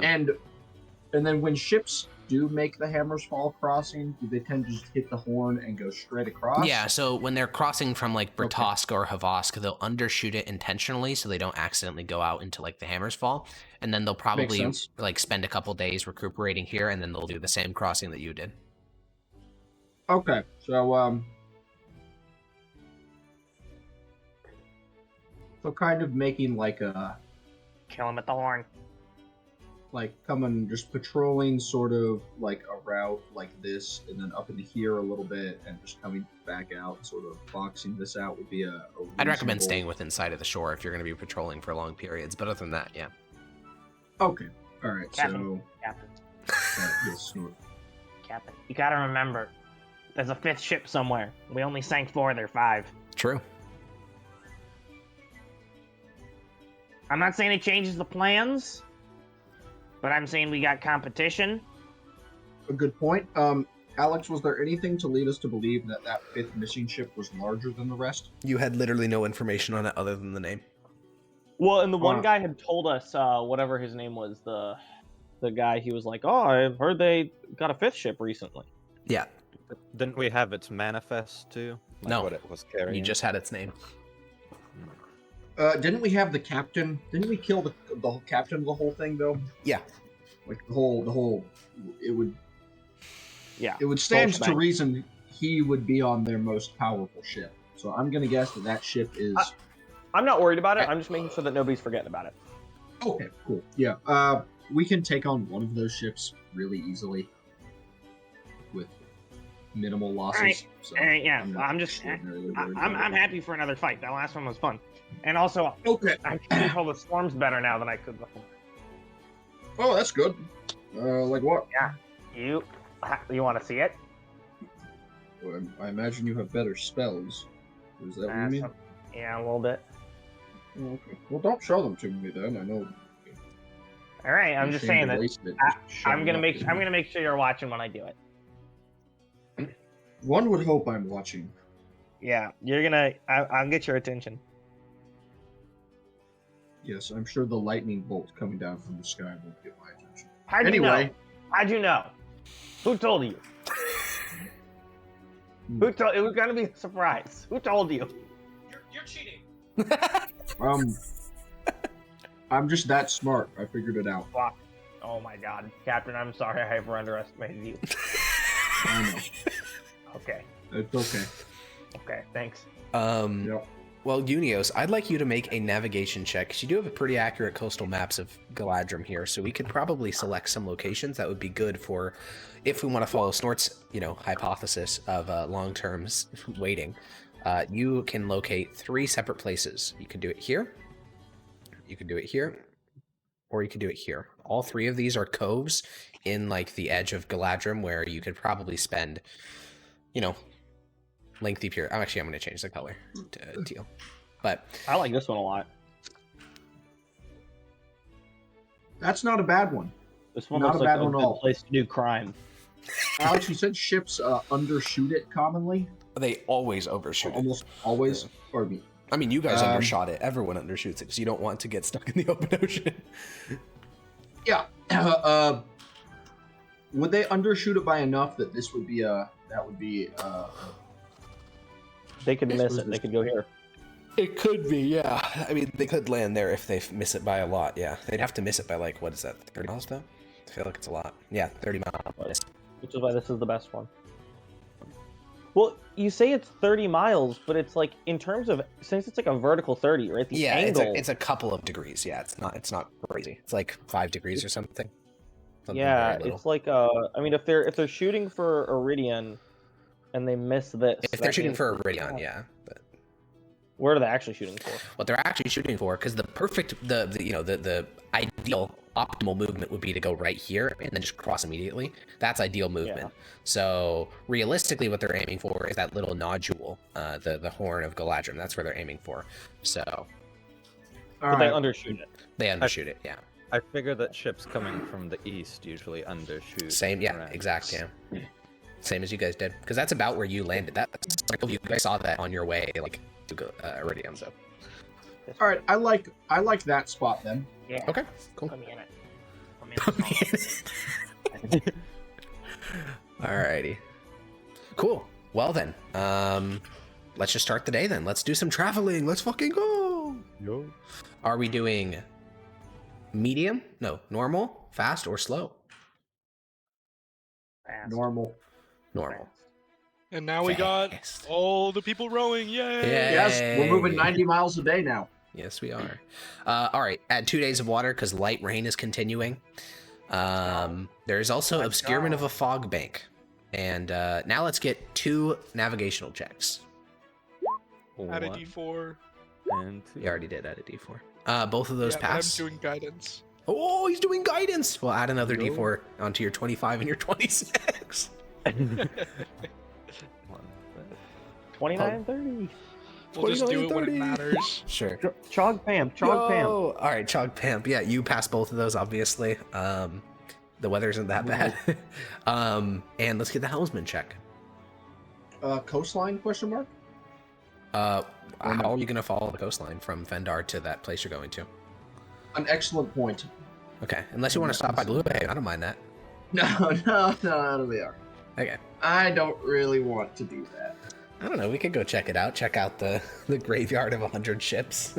Let's go. That doesn't sound like a fun place to go with a ship. Yeah, that's fair. Add a D4. I got a 12. Add a Yep, D4.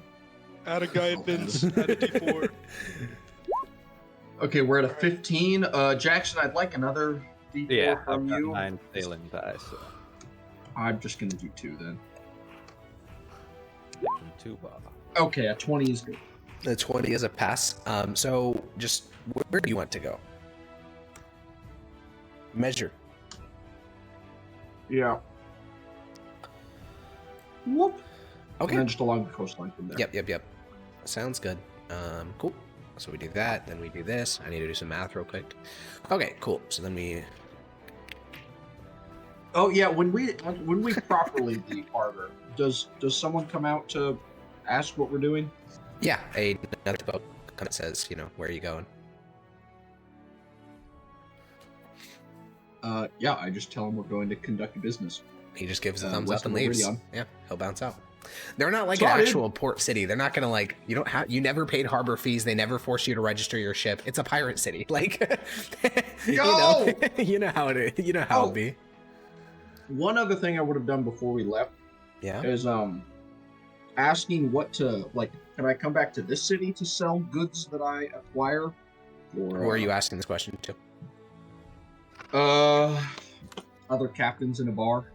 Cool. Yeah, you're in the bar a day before, maybe that morning, and you're talking about where ships are going these days, and one of them will speak up and say, "I mean, you can try. I brought goods here to the city, but unless those goods are made of flesh, then I think you have a hard time selling them." And where else is there to sell around here? Oh, well, we both sell ours in Amon. We just putter on over there, send them over land, of course, and sell goods there. Amon. Oh. Like you physically go over there? No, we get our Are there goods dock services? here in Fendar. We hire some locals, get a couple mercenary bodyguards for the whole convoy, send the convoy southwestward, sell the goods in their market, bring the profits back home. Ah, I see. Not sure we really have the time for that. He shrugs. Is there someone we could? All right then. We'll figure something out then. So you guys cross the Gulf of Galadrim, and you travel along the coast for a day. The travel is relatively chill. This is familiar coastline as well. You're getting very close to Linthel as the day ends, and you dock your ship. You lower your anchor. And the following day, let's get our 2 navigation checks, because today it is moderate wind and a rainstorm. So we get 8 barrels filled with water. Yes, a rainstorm. Add a Indeed. D4 to the 11. Let's go. Real. I do need to quickly subtract some rations from the ship. So it'd be 39 there, and then here would be... Alex, I have a thing to do then. Okay, so it's a 12 get and a to that in a sec. 22. 12 and a 22. So the 12 fails. The 22 passes. And then let's get... Actually, no helmsman check needed. Okay, yes, Snort. It is raining hard. Most people are staying below decks. A couple of the oarsmen are up on the top deck getting, showers in the rain. Where are you? I wake up. I hear the heavy pitter patter of rain above, on the top deck. I Mhm. climb out of my barrel. I scurry up the stairs. Yeah, The like it's ladder. Christmas. Yeah, like it's Christmas. And I get up there, and it's big, right? It's a bunch of rain. It's a big old storm. It's a rainstorm, not a true storm. But yeah, it's raining hard. Oh, it's not a true storm. No, it's not a true storm. Then you wouldn't be moving it all Okay. day. Well, But it is a rainstorm. Lots of rain. yeah, I will still bask in it. I'll get on my knees, look up to the sky with my arms open, just feel the rain pour on my face. Yeah. Feels great. Cold, freezing cold. I will. I'll yell out in primordial. Thank you for this blessing. And a couple of the oarsmen showering in the rain beside you will look over at you with raised eyebrows, but don't say anything. Yeah, what does that sound like, Alex? So you're at the helm, and you just hear the grinding and cracking of rocks, and then like the gust of wind, no. and then like, yeah. I look over. Primordial. Did It's we? like the lightning primordial. Well, there- is it there are 4 Aquan? dialects. Yeah, there are. You speak Aquan or Terran or I think I actually speak all of them, which is crazy. yeah, I know. So which one are you speaking in this instance? I would think I would say some in Aquan and some in whatever the air one is. Arin. Yeah. Okay. So yeah, you hear the crashing of waves, and then you hear the whooshing of wind, and then finally, as he finishes the final word, you hear the crack of lightning. I'll look up. Storm getting worse. I'm staring at the heavens. This great cavalcade of noises exiting his mouth. That fucker.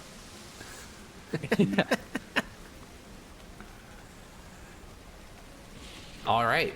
Well. Oh, by the way, no measure thing. Last week it fucked up my voice. I don't know if it'd do it this week though. Today No you make measure some. thing? Measuring tool. No measure art. Yeah. We're not allowed to use it. Well, not this week. Last week it fucked it up. Before that, it didn't have any impact, so I don't understand. But anyways, so you guys start to travel along the coast. Today is Big Progress Day. I'm just going to tell you now, because you've gone on this coastline before, you know roughly the distance you go today. You go 100 miles in one day. You guys pass the city of Linthel. It's obscured in a fog bank, so you really just see the lighthouse. You pass the city of Iridion, and you end the day well past the city of Iridion. Basically, you can see jungle to your southeast. It is the single most productive day you've had in like weeks. And it's raining the entire day, so Snort spends the whole day just on the deck, basking in glory. He's just Wario. Alrighty. So Yeah, Snort, how close are you to Carpenter's expert or proficiency? Oh, not that close because I haven't been doing it very much. Ah, fair enough. I think I'm still like 20%. It's not I mean, well, actually because too bad. have I still been training with them, Alex? yeah, I'd imagine I don't so. think so. Oh, why Oh, not? I have. Then I probably would have gotten another week done over the long rest? Yeah, you would have gotten 2 progress because Shaibon has expertise. Yeah, okay. So then I'm at 3 out of 10, which is 6 out of 20. Huge. Alrighty. So, going into the next day, the rainstorm continues, but the wind does not. So, let's get our 2 navigation checks. No helmsman check needed since we're just traveling along the coast. Ouch. Ouch. That is 2 failures. Well, add a guidance to both of them. Wait, is guidance a cantrip? Yeah. Yeah. No shot. No, we're not doing guidance for this. Never mind. I was kind of, I wasn't thinking about it because it hadn't made an actual difference, but no, we're not doing guidance on every single check. No shot. For an entire day? No, we're not doing this. No. Anyways, a 9 out of 13. You had 2 glorious days of being able to use guidance. But not, no, that's cringe. Nerfed. Instantly shut Yeah, down. instantly nerfed. Eric triggered. Real liberal triggered soy cuck. Yeah. I'll just save it for actual skill checks. Ben gets it. That's what you had to say for yourself was liberal triggered soy. You used to be creative, man. So we fail both of our navigation checks, and there's no wind, so we move basically the minimum possible distance the ship can move, based just on row power, which is not that far. So it's basically just a lost day, to be completely honest. And let's subtract 1 food, let's subtract 1 grog, no, 1 water, 1 spice. Additionally, add whatever a rainfall yield is, because rainstorm continues. Alrighty. What's the rainstorm? It's on the sheet. It's 4.7 barrels. I see. So 4 Am I 4 days of water. rounding Round down, yeah. Alrighty. Next day. Alrighty. Next day, let's get 2 navigation checks. We got moderate wind and light rain. So the rainstorms died down quite a bit. We also get more water from the light rain. Oh, no, we don't. Never mind. Okay. So both of those pass. The 19 and the 13. What's the plan for today? Well, have we reached our destination? Yeah, let me tell you where you're at. So you are 25 miles east of Iridion. Can I use measure tool? Yes. Yeah. Yeah, you can always use measure tool. You just can't do measure art. So 25, you said? Yeah. All right. So have we curved upwards at all? No. All right. So we're probably. We're just gonna keep fucking going then. Okay. All right. You spend the entire day. We will be looking out for ships as well. Should have Okay. said that this entire time. It's Yeah. like, if we run into a ship while we're going there. That is 2 passes, Unios. What flag do we currently have raised? City State Merchant flag. Okay. Well, let me consult my sticky note of privateering tricks. You're sticky. What? What? What? Anyways. Huh. Huh? No. You did so well, Alex. I know. Huh? Huh? Clip it. What are you talking about? Are you our still type of consulting? ship- Continue. Is our type of ship used as a merchant ship as well? Or is this Very almost rarely, exclusively but sometimes a warship? yes. Okay. What are the major differences between us currently and a galley? Cannon. Other than the cannon? Crew size. Number of oars. Number of things behind you, like number of barrels in the water. All the They're things. They trail barrels in the water? When they're like at max capacity, yeah. Oh. Which you're nowhere near max capacity. Also the level of your ship to the water line, all the things. No one would mistake your ship as a merchant vessel. All right. Is there any merchant ships that are faster than we are? In the No. first place? Cool. Then it doesn't fucking matter. Pog. So based. So about 5 hours into the day's travel, Why hide when I can hunt? Aaron, Georg Wallace, first mate of the Defiance, I'd like you to make a perception check. Okay, dokes. What is your passive? 16. All right, cool. You guys continue to travel, and Shucks. Oh no. at about 7.5 hours into the day, you guys come across the cove that you were looking for.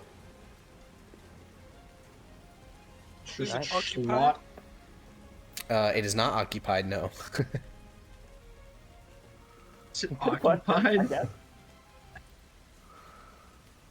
All right. Yep. Let's get Push in. a slot on in there. Put me in. Put me in. You guys slot your ship into the cove. It's a nice fit. It's very large, larger than the Defiance needs. We can go to And this. now we wait. And now we Prepare him wait. some coffee. Have him on look at it. For real. Wait, do you guys have coffee on the ship? That'd be pog. You don't? I'm crying. No. I'll You've post referenced it before. and then I'll post some people up with Georg so that we have multiple people. Yeah, he's getting I'll old. look out now. Can't trust his eyes anymore. Yeah. Yeah. Well, I'm more of hoping that means he gets advantage on perception checks. No, they just all make seperat ones, but it is what it is. That's Yeah. the Then I could add effectively the guidance same to his thing. perception check. No!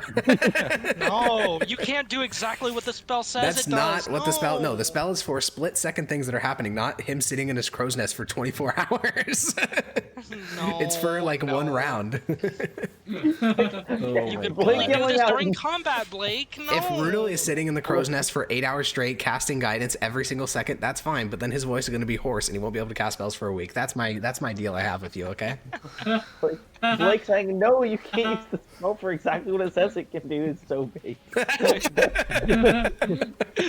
Fight the power, Blake. Fight the power. Fight back! It's funny. So you guys sit here in this cove. I'm gonna be honest with you. You guys got a couple days worth of downtime while you're sitting in this cove waiting.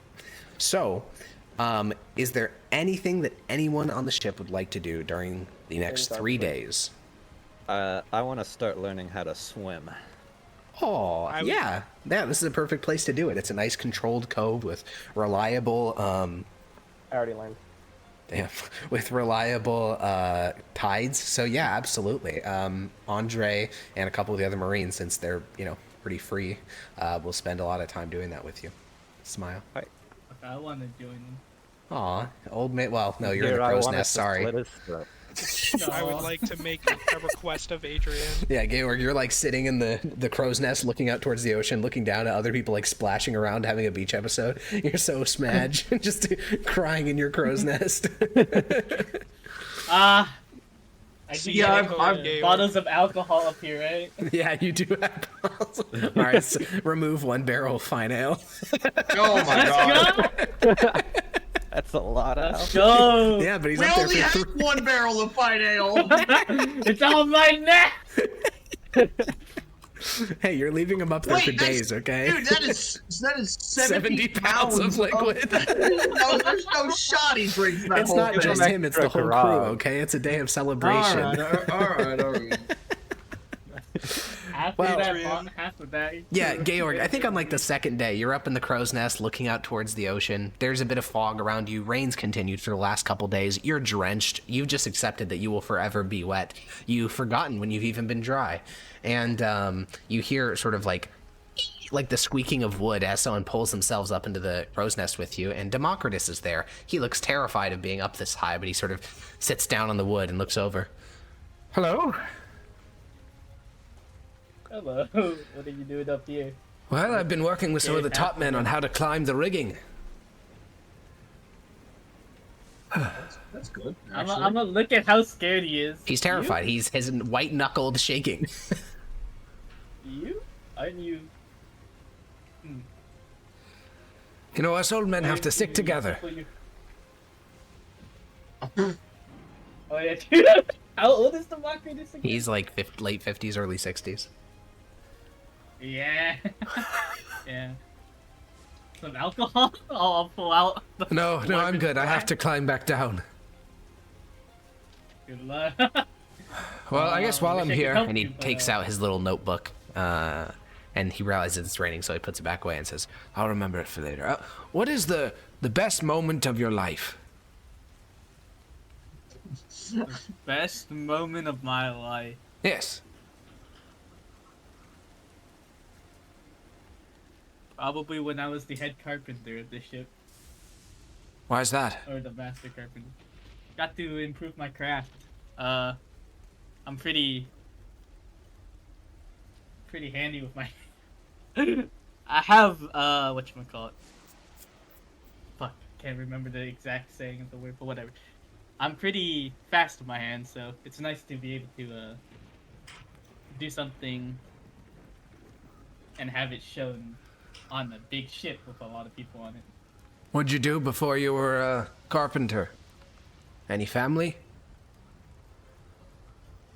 Yeah, I lived a relatively nice life with a family, but I mean, I think you can understand why what happened to have me end up here. No, did your business go under or something? Is this to get cash for your family? Uh-oh. No, they're dead. How?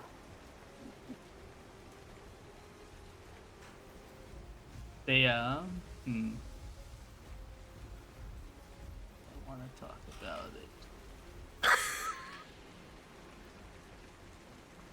All right. Yeah, I'm just gonna say something about it. Well, I wish you good luck up here, first mate. I certainly wouldn't want to sit up here for as long as you do. Yeah. Oh, if you do come back up, bring some more of the fine ales we have anymore. All right. Thank you. and he'll begin his slow descent to the rigging. It'll take the better part of an hour for him to do so because he'll constantly be stopping and just clinging to the ropes. But eventually he will descend.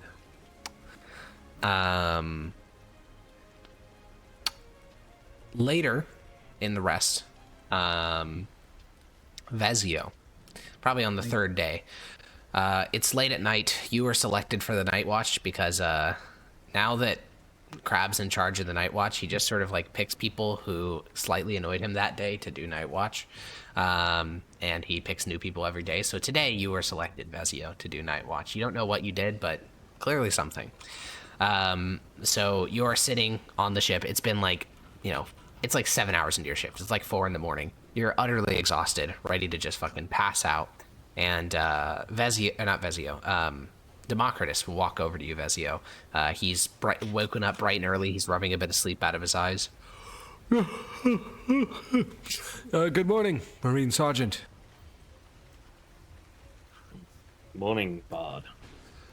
I wanted to ask you a couple of questions. And he pops onto a barrel beside you. A couple of questions. Yes, I've been talking to all the officers of the ship. Okay. What was the worst moment of your life?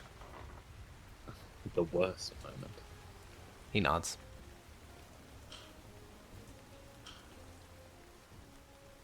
Are you documenting this? Yes. I'm trying to humanize you all a bit. It's when my mercenary company were defeated in battle. We lost just about everyone. How'd you survive? I knocked off the noble leading them, took his armor, and then, once I saw the battle was lost, took his horse. Since your company died, I suppose that doesn't make you a deserter then. No, there's a slaughter. It's hard to desert from something that doesn't exist. Makes sense. How'd you kill the nobleman? He basically killed himself. He ran straight into my halberd at maximum speed. When I was on the front lines documenting the Apar-Gladel War, there were a great many overconfident noblemen that I met. It sort of doesn't shock me. He thought he could defeat you. They're always on horseback in plate armor, nearly invincible to an average soldier. The armor did no good. I think I didn't get through his armor, but when he ran into me at that speed, I was well braced, and he just, I don't know. What'd you ever do with that It armor? turned to mush. Oh, I wear it. It's the armor I'm wearing now. He looks down at the black iron plate covered in dings and nicks from years of usage. I imagine it was once a bit more shiny. Maybe. It's hard to get the proper materials out at sea. And it does its job. And what was the best moment of your life?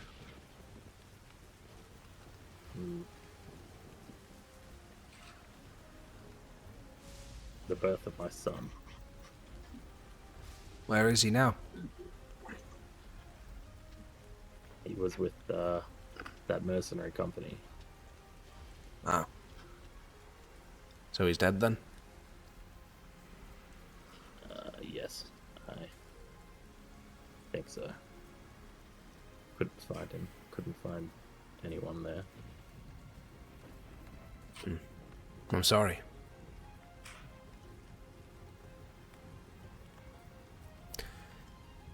Well, I'm going to go get some breakfast and eat. He just scampers away with his little notebook. Alrighty. Now my mood is soured. You're tired as fuck. He made you talk about your dead son. Yeah. So during those 3 days, final call. Does anyone want to do anything? I would like to requisition some gunpowder for some tinkering from Adrian. Captain? What do you want? What are you doing specifically? Probably messing around with like a mixture of like the cannons and also my gun. I can't think of anything else to do for 3 days, and if not, You want to blow thing up and watch thing blow up and go, wow. yeah, I guess. Yeah, nothing wrong with that. Oh, I mean, we don't use the gunpowder for the guns, so True. Magic cannon moment. just don't take too much of it. I suppose we might find another vampire ? Fair request. Very legitimate and fair. Yeah. there you go. How much do you want to remove from the ship? Is this a me question? Yeah. Oh, okay. How much do we have? Hundreds of pounds. 732 pounds. We have 6 barrels, Okay. 5 kegs, and 16 powder horns. My God, I think Just I'll one just powder do like, I don't know. Ethan, does 40 pounds sound fair out of Oh my God. 700? Yeah, dude. Yeah. All right, that's you fine. take 40 pounds of gunpowder. That's fine.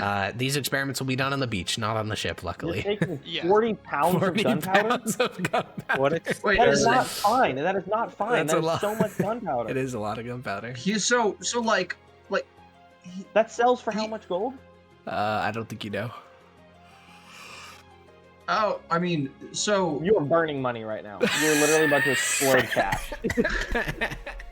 But he's doing experiments with the cash. who would we sell this to? People, True. anyone, lots of people. Who? No one uses guns. Name one Athenians. people, Ben. Athenians. Sell it to Athenians. Do the Athenians use guns at this time, Yes. Alex? Yeah, they do use small amounts of it, yeah.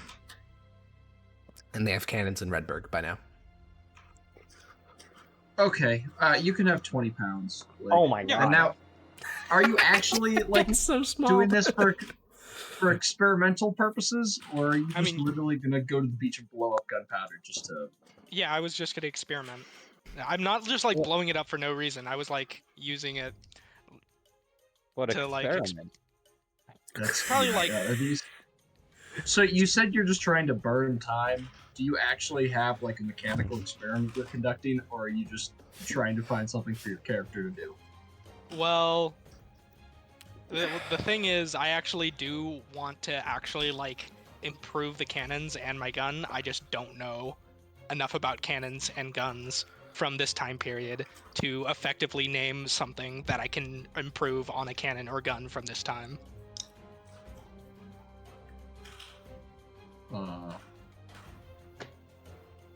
Seems like you should research.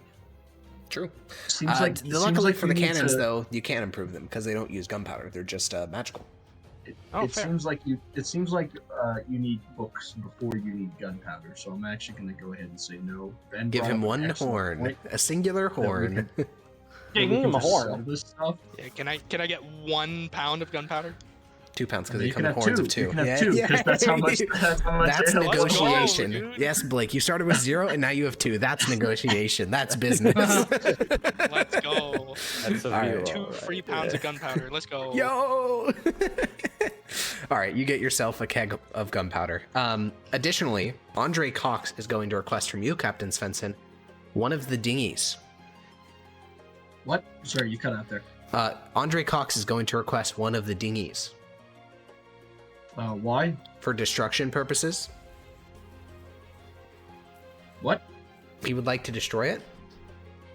How many dinghies? Don't we have like 8? You have 8 of dinghies them, or yeah. something like that? And don't they sell for like 700 pence or something like that? Very little. I think it's even less than that. Yeah.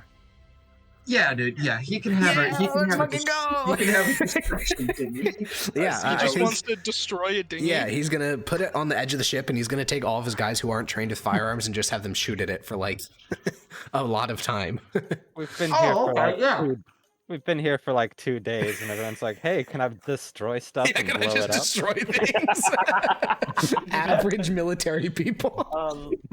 Alex, I would like to Unironically every true. night first of all, I'd like to train with carpenters. Do I get another training point out of that? Yeah. Okay. Height. That puts me at 40% done. Whoa. And then I would also, when I'm sleeping, like to be holding my stone, asking for more specific instructions. What's Yeah. the maze? Tell me what the maze is. I want power. Explain. Oh, I know what I can Yeah. do. Alex, I would like Bling. to attempt to learn how to double pack my musket, like that one guy Oh, was yeah. doing. Yeah, make me a Tinker's Tools check. It's gonna take a bit longer than a week to do this, but you can at least start practicing now. There's so many things. That's so true. There are so many things. Oh, fuck. Yeah. Roll a 2d10. Oh no. D10. Mm-hmm. Blows himself Pro up. jam on this shore. gun. So Rudel is on the beach of this cove. He's just been practicing. He's like packing down his gun, and elsewhere in the cove, people are just shooting a dinghy because boredom is starting to become violent. And The sounds of relaxation. yeah, and then a distinctly louder noise echoes through the cove. Rather than the sporadic gunfire of people training, it is a deafening boom. And Rudel, do you have a musket on your sheet? Yeah, is it gone? It is gone, and you take More? 15 fire damage as you blow open the rear chamber of your musket, and like little bits of shrapnel like embed into your cheek and your head, and the gun back blasts onto you. Does he get knocked on his ass? No, I don't think he is that low HP. I think he's fine. Yeah. No, not like actually unconscious. Just- No, he doesn't get knocked back by the power of the gun exploding. He just gets hurt really bad.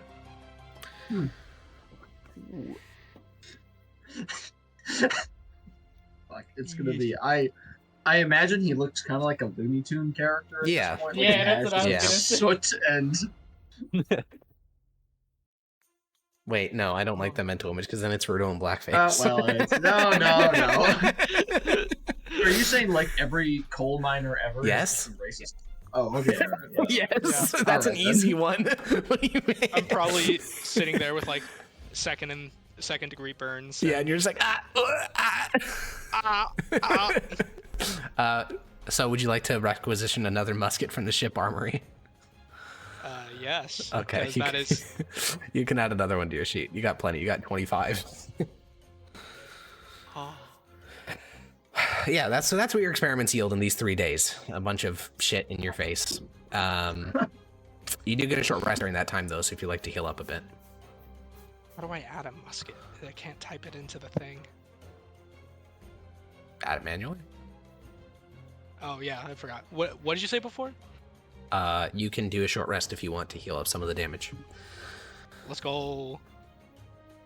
So after 3 days of shooting boats, of Rudo blowing himself up, of Snort praying and praying to his stone, Jesus, doing that once. Snort, you get no results, unfortunately, in these 3 days at least. But at about 2 in the afternoon, on the 12th of August, Georg Wallace, good old man, not quite bald, you are looking to the northeast, and you see a sail of a ship. Oh. And there's no one with me up here, right? Nope. Anyone near under the... Yeah, Philo Port is like just sitting in the rigging, just like staring up at the sky. He's very bored. I'll shout to him. So I see it. I see... You can just see the tops of the sails emerging over the horizon. You haven't made out any other details. Top of the sail spotted. Philo, go get the captain. Yes, sir. And he climbs down, and Captain Adrian, you're just laying in your captain's cabin, sprawled across the bed. It's like 95 degrees, and it's 100% humidity. You know what this feels like. And you're just sprawled across your bed, melting. And then the door to the captain's cabin is thrown open. One of the other top men, not Philo, opens up the door and says, "Captain, ship spotted to the northeast." Oh, fucking finally. Let's get out of bed. Yeah, you run roll out of run bed. upstairs. Yeah, and by now, the whole crew is starting to move to the top deck, squinting to the north, and you honestly can't see it. The elevation is why Georg was able to see it so early. But after a couple of seconds, just, at the speed that it's going, you start to see the very tops of the sails emerging. It is currently 10 miles to your northeast, and it's on a southwesterly bearing following the coastline. What kind of ship is it? Georg, let's get a perception check. Okay. Yeah, so we're going to use your default of 16. With a 16, you're able to tell it is a Hathanian, based on the flag colors, merchant vessel. And it's a hulk specifically, which means it can hold 100 tons of cargo, probably has a crew of sub 50 people. And from what you can tell at the moment anyways, no armaments. Fuck yeah, boys. Yeah. All right, run up the flag. He goes back to the underground compartment and starts to flip through flag after flag after flag. Goes through all the different flags you have. Flag. Good if you want to. You have a pirate flag. Yeah, is that a thing? Or The do Duthiel pirates Squadron tend to flag run no is... flag? No, you have a pirate flag, which is the Duthiel Squadron flag. We You also have a Alright. Hathon merchant flag, yeah. And Oh, the no. Hathon war flag. Yeah, true. You can be wear a Athenian warship. Sorry, I'm not actually shooting. I'm just testing to make sure this works. I assumed, yeah. Hey, that's not a bad idea. The worst is they assume we're pirates and we're back to square one. So fucking run up the Hathanian war flag. Okay, yeah, you hand it off to a guy. Also, I was wrong. Some of these vessels going out to the ocean, I said 100 tons was the maximum. That is wrong. 300 tons is the maximum. Because Wait, that's what this one is? That's what this one is. It's a hulk, which is merchant vessels designed to carry 300 tons of supplies. Ethan, if we do the pirate flag, there might be a chance they just surrender, right? Yes. And if we do the Hathon war flag, we could just get up close to them, and then they're just gonna surrender anyway. Do like the guys did to us back in Methosia. Literally exactly that. Yeah. Except like. Then do you They want to don't have have one of fighting your men. forecastlemen start flying a semaphore flag and being like, we need to investigate your ship? Yeah, fuck it, why not? Okay. All right. Nerd. This all begins as each one of you, every player is woken up and is now up on the top deck. The Marines are getting ready. The little dinghy that's been getting shot is shot with one final round and just sinks into the cove. And the sails of the Defiance are raised, and you guys begin to move. We don't really need a helmsman or a navigational check since we're just following a ship that we can see. As the ship comes more into view, though, you can make out a couple other details to it. Its name is the Visigrav Venture, which I'll put in chat. And it's pretty low to the water line at the moment, meaning it's So which way quite is it slow. going? It's going south along the coastline, so in your direction since you're in a cove. Okay. Does Visigrav mean anything to anybody? Nope. Sounds like no. history check. No. Fair enough. No one, I have are any of you from proficiency. the Northern Kingdoms? I don't think so, right? Well, nope. I mean, So- the closest I person am. would be Galadriel's Brutal, not the but- Northern King. Oh, wait. Snort. Wait. Fuck, Snort actually would get a history check here because he's actually from Hathon, I'm so. from the Northern Oh my Kingdom. god. I assume it's Athenian because it sounds like Vizclaw, and I know that that's. Well, based on the Athenian. flag, you know it's Athenian, but let's see if you recognize Visgrav on a history check. Don't we have some new guys from Northern Let's Kingdom? go! Let's go! Oh, insanity! You do know Visgrav. Visgrav is the merchant company of the city of Vizclaw. So this is probably Oh, directly I was owned by right. a Duke of Hathon, All right, and Vizclaw is what, south of Redbird, north of Redbird. north of Redbird? Okay, and it's owned by a duke, Yeah. probably. Okay, cool. It's one of the I'm second gonna say biggest city in Captain, Hathon. Captain. Yeah. That's Athenian merchant ship, but not like from a trading company, from a duke, government trading. Okay. So it's owned by like royalty and shit, which means probably good stuff. Oh, yeah, okay. Yeah, fucking stick it to the big man and take all his valuables and all that. Fuck yeah. Yeah, I mean, I don't really care who it is. I just want to let you know that that's what I know. 'Cause I know Adrian lots of pretending things, he's and I'm Robin improving Hood my while value. owning slaves. Those are not mutually exclusive. Yeah, things. they are. What, robbing people and also owning slaves? What? Being Robin Hood, Oh! and owning slaves. Oh, that's what you mean. Yeah. Oh, no. Yeah, well, you know. Right, I'm somebody- still the poor, so technically I'm robbing the rich and giving to the Yourself. Nope, you're not giving to anybody. less wealthy. See, I Okay. drew myself as the Chad Robin Hood. He did do guys. that, yeah. All right, so you guys exit the cove and begin to approach the vessel. And, basically the second the vessel spots you, it begins to turn around into the wind because it was going perpendicular to the wind. Now it's turning into the wind, which will take it out into the Hammer's Fall. There's only one problem. Your ship is literally 3 times faster than they are. So Yeah, as Rip- they okay, turn their sail... Yeah, the moment they do that, I'll just lower the Athenian flag, send up the pirate flag. All right, you send up the Duthiel Squadron flag, that of pirates, and they try to outrun you, but once it's clear that you're significantly faster than they are, at about 1 mile out, so 5,000 feet, the flag is lowered, the sails are tucked in, and a white flag is raised. All right, boys. Easy. This is All how right. normal piracy is. Normally, you don't have to fight for your life. Yeah, you guys approach the vessel. As you do so, you can see that there are about 40 people gathered on the deck.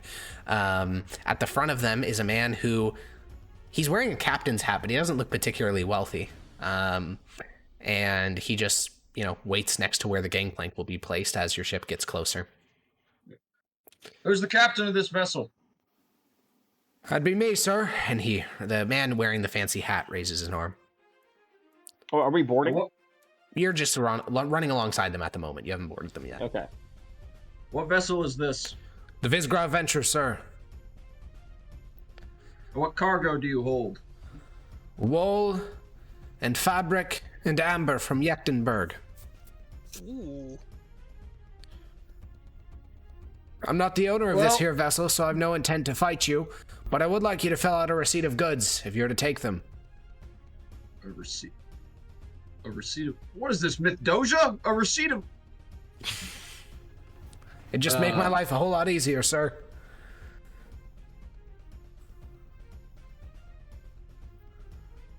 It's, Captain, yeah. I think we kill him. I push him off the poop deck. Snort tumbles down the stairs. All right, let's come aboard, take a look. No funny business, all that. Yeah, you And, also notice as yeah. these 40 people are assembled on the deck, they're in kind of 2 distinct groups. They are carrying passengers. There are 30 crew members, 8 passengers is your rough guess based on clothing they're wearing. The passengers look on the wealthier side. Oh, fuck yeah, dude. Let's And- go. As you grab want together everyone your to senior look back. officers and a couple of Marines, and you climb your way onto the ship, the master of the vessel, Master Giza Strider, will lead you below the hold. And in total, this ship is carrying 205 tons of cargo. And what's our capacity at right now? I believe you are carrying 19 tons currently, and I think your maximum is 100. I'd have to double check though. Okay. We can just fill up. Yeah, so your maximum cargo capacity is 100, and you're currently carrying 19. Okay. Well, how much amber do they have? 5 tons.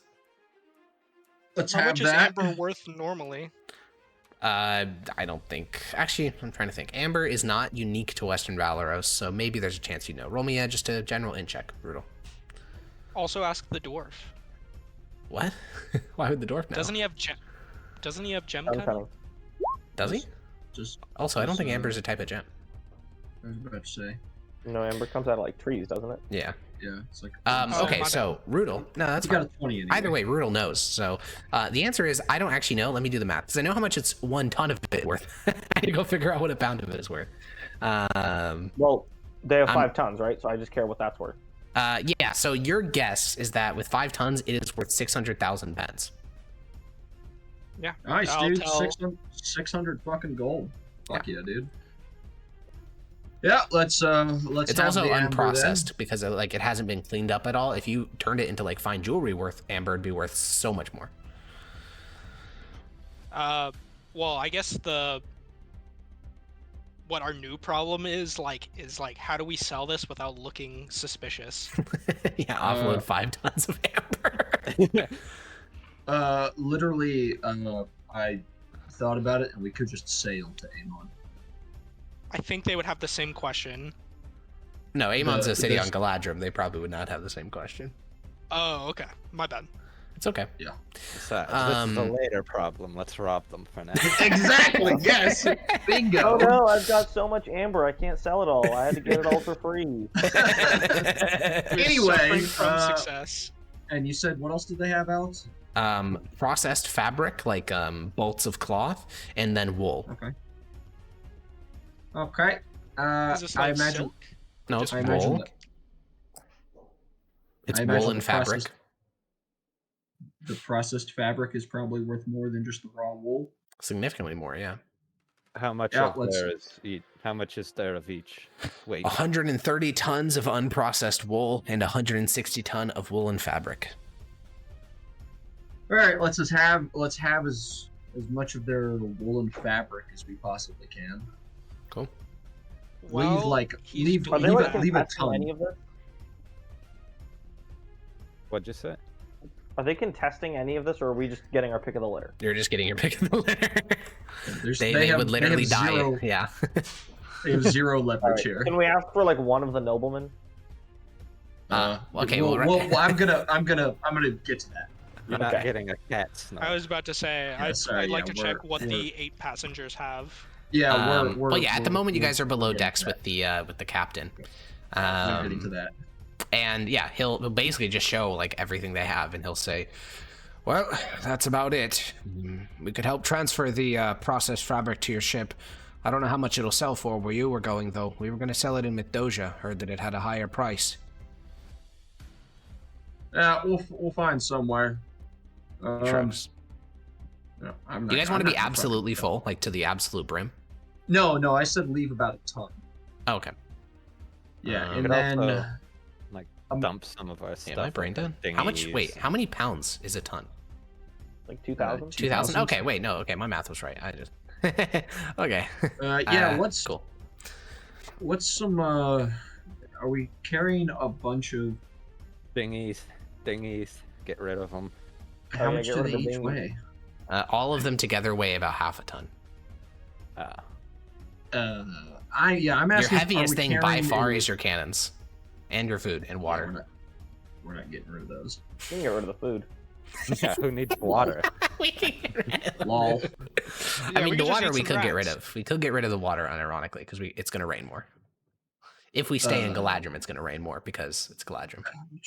How many tons of water do we have? We have I mean, we 4 gotta- tons of water. 5.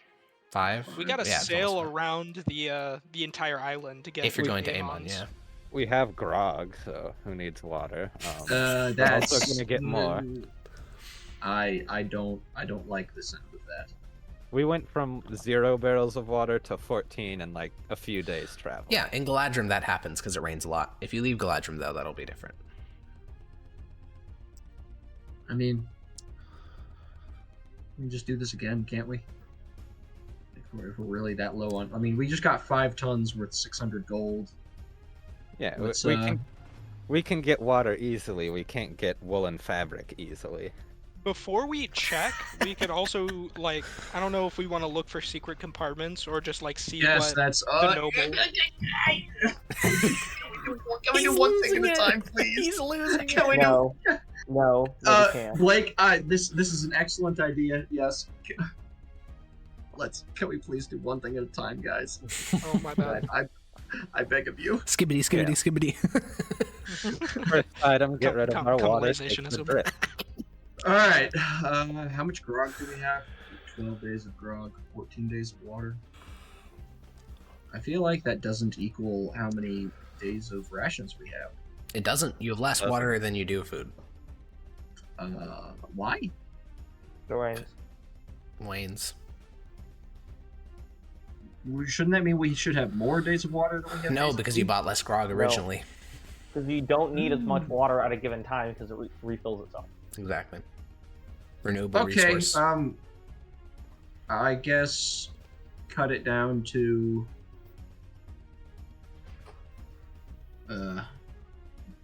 sure, get rid of the water.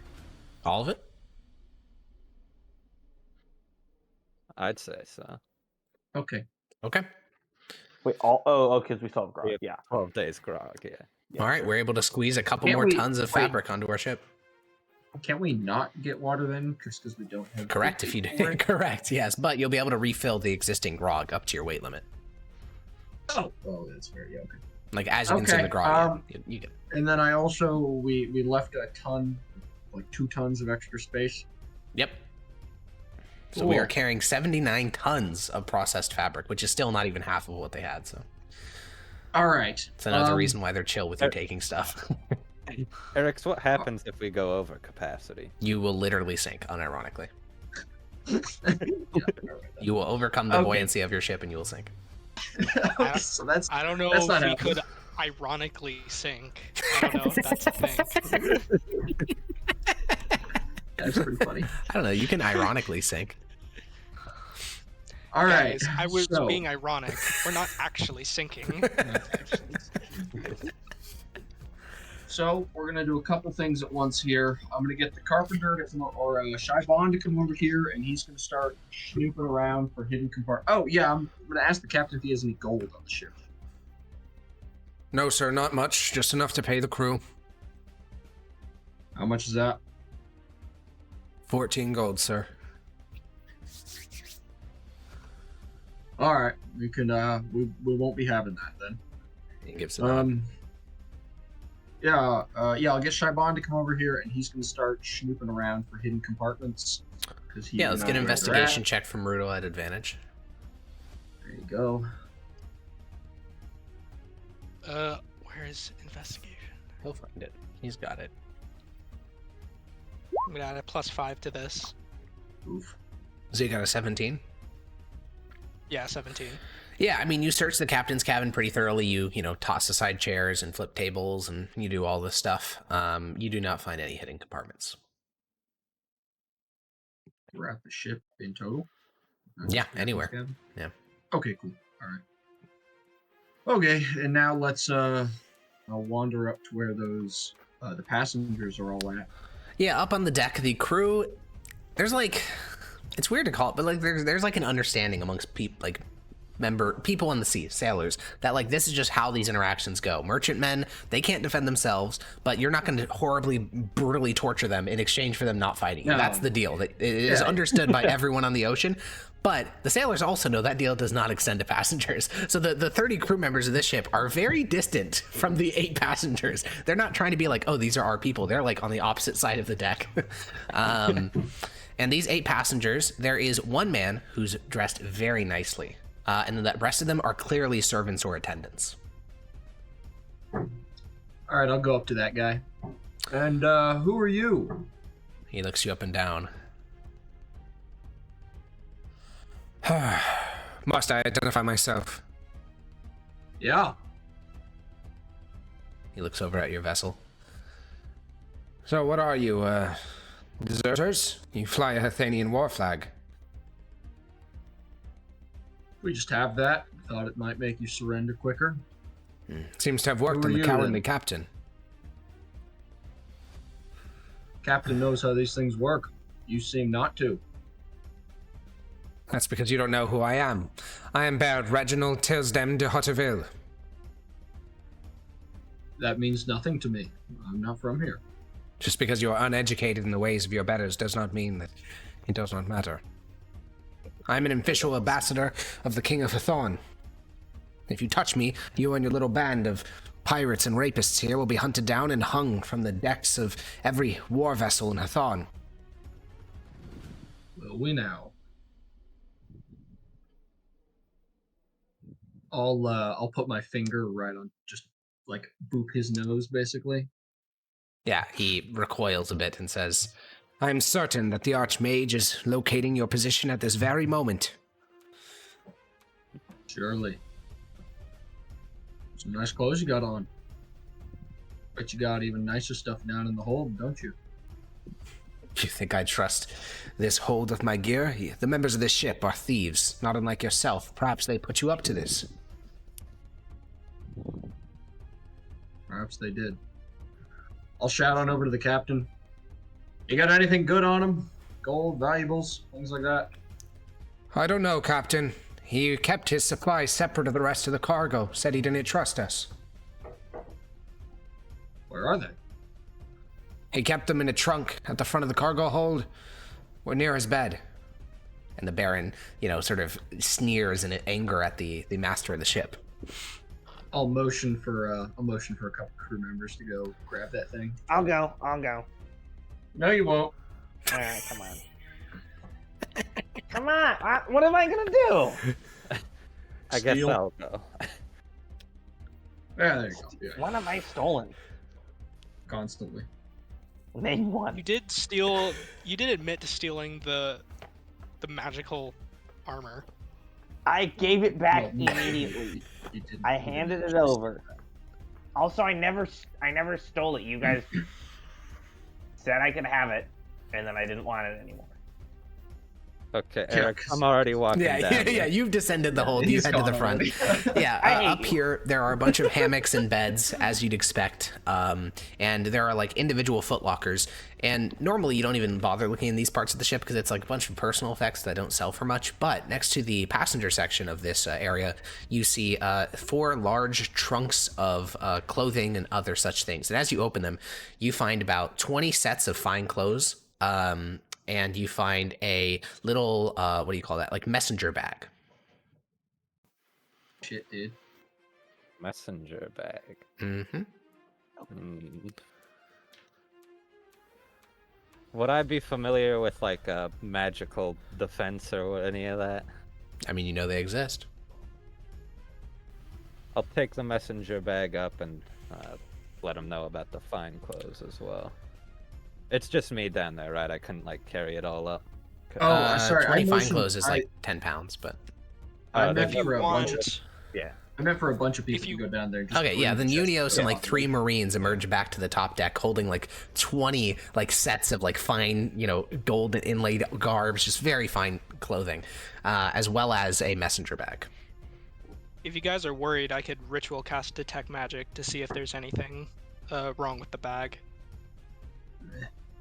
Eh, Send the spots. Don't ritual. I'm not sure this guy is rich enough to have like magical defenses and stuff. That shit costs mooga. Okay. Oh, that's pretty nice. That bag is the property of the King of Hathon. What's in it? A message for the governor of Ravinium. I'll shake it. Does it sound like there's gold in there? No. Alright. You hear like clunk, clunk, clunk as like, it sounds like a scroll case or something. Something hard is like rattling around in there. Alright then. You just toss it over. You don't give a fuck. It's just fucking politics and letters. You just toss it to the I'll- side. Not even looking. Yeah, fuck it. And I don't know, like fucking with this one guy will probably have like almost zero negative consequences against us. Fucking with like international messages and things like that may have more of an effect. So Ethan's being based this yeah. session. He's understanding the levels of how much you can fuck with people. yeah, I was just gonna toss it to the guy. Sure. Blake said he wanted to touch it. Would you let him? Yeah. No, you gave a good reason no. why I shouldn't, so I'm not Yeah. gonna. Okay. You leave the yeah. property of the King of Hathon alone. You do take the Yeah. Baron's clothes, but Well, it's also the Baron's clothes, so. I'll pat the guy down too, see if he's a coin purse. Well, He does, yes. Yeah, how much is in there? 50 gold coins. Yeah, Let's go. I mean, Yeah, he I'm will checking like try to fight against you, but your Marines will instantly just grab his arms and just like hold him still, and you just yoink, and you just cut the coin purse off his waist and take it. Alright, I'll add look that over to sheet. the. Yep, add it to the sheet. Alright. I'll look over to the captain. I How- guess it's Jackson's job, not mine. 50 gold. All right. How important is this guy? I don't know, sir, but the Duke of Vizclaw told me to take him aboard. Hmm.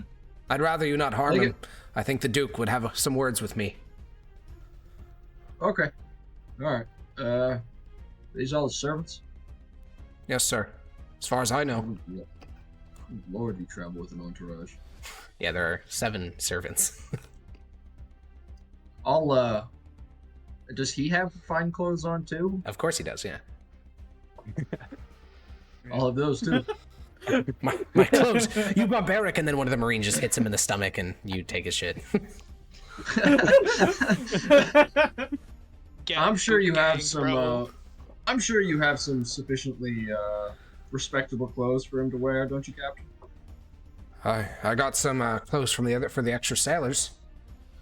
Ah, it sounds like it'll do. Okay, and what's this receipt you need me to sign? Or Oh, do yes, something sir. with? And he heads into the cabin and withdraws his manifest, and he says, you took 5 tons of amber and 79 tons of fabric. Could you just, sign your name here that you accosted my ship with weaponry? Can I just say taken by pirates? Sure. You know, pirate. Yeah. Okay. Yeah, I'll do that. Yeah, you write the little line in like one line of this table, and then underneath it he updates what is now in the manifest. Yeah. All right. Yeah. Cool. All right then. Yeah, I think we'll leave you all alone. Godspeed across the Hammers Full. And we'll Sorry, Ben, hop on do you back have up. me something? That's very funny. It's funny that the guy was there. To answer your question, he's a person from a boat that you guys fought, but it's just funny that he's there. Okay, yeah, you guys climb back onto the Defiance. You lift the gangplank. Who was there? Don't There worry was about just it. yeah, don't worry about it. You lift the gangplank. You undo the ropes that were attaching your vessels, and you take off your captain's hat, do a bit of a curtsy, and then you bounce out. Are we Deuces. returning? It's Nice. later in the day now, Piracy's so are easy. we returning to the cove? Yeah, we can. Do you think we can do more piracy with, like the room we have left? Doubt it.